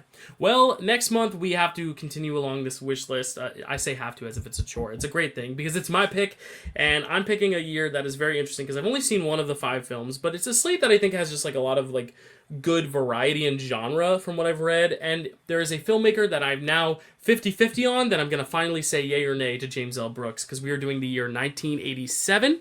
The films are James L. Brooks's Broadcast News, which I've heard so many good things about, and I really, really, really have been dying to check out. Fatal Attraction, which I heard is really fun. Hope and Glory, that's the one I know the least amount on, but sounds intriguing. The Last Emperor, which is kind of another like technical juggernaut that won Best Picture, but I feel like isn't talked about as much these days. And then the one that is near and dear to my heart as an Italian, I felt like I had to put this slate on here, which is Moonstruck, which is actually my Aunt Rochelle's favorite movie. So maybe I'll get her a little blurb on it to read out. But no guests, it's just me and Chad talking. You'll probably see me on a different setting there too. But yeah, we're going to be talking about Broadcast News, Fatal Attraction, Hope and Glory, Last Emperor, and Moonstruck. 3 of those at least on the Criterion Collection. So pick up your Broadcast News, your Last Emperor, your Moonstruck at the stores. You pick up Secret and Lies while you're there. Chad, any thoughts going forward on 1987 now? I feel like earlier in the show I actually did like a reference where I was like, my hand. Yes. So I'm like really, really excited to get out. You're reading the slate. I was like, have I seen any of these movies? Oh, I've seen Moonstruck. Mm-hmm. So you're really excited to talk about that. And snap out of it, Chad. This is this is one of those slates that it's like 4 movies where I'm just like, I don't know really anything about any of these movies, but I knew this was coming, so I did actually during the Criterion sale get Broadcast News. So I'm interested to watch all those and see where Moonstruck ranks amongst them. Maybe there'll be another Secrets and Lies that I'm like, holy shit, okay. Maybe like you're in the bedroom moment. Yeah. Alan, any thoughts on that slate that I read? Do you have thoughts on that at all, or?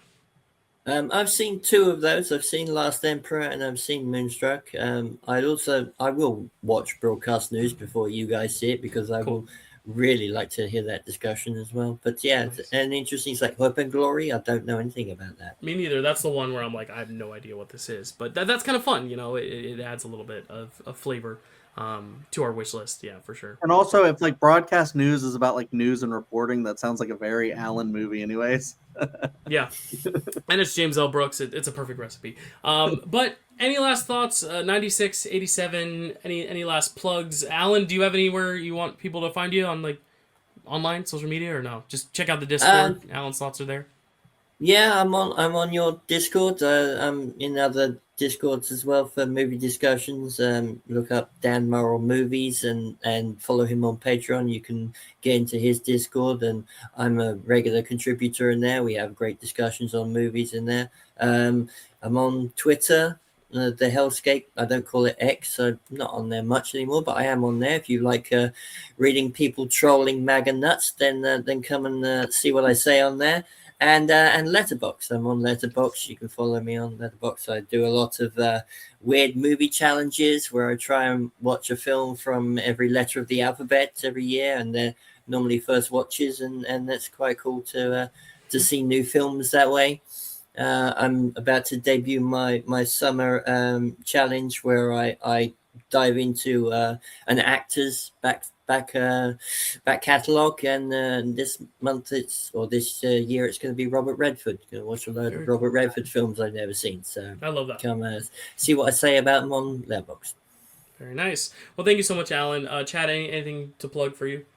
Yeah, just the normal stuff. Yeah, I also check me on Letterboxd. I'm trying to do like more reviews and stuff now, and get out to the theater to see more stuff. I know that's a big thing with me that I don't always get out to the theater, but I'm trying to go more.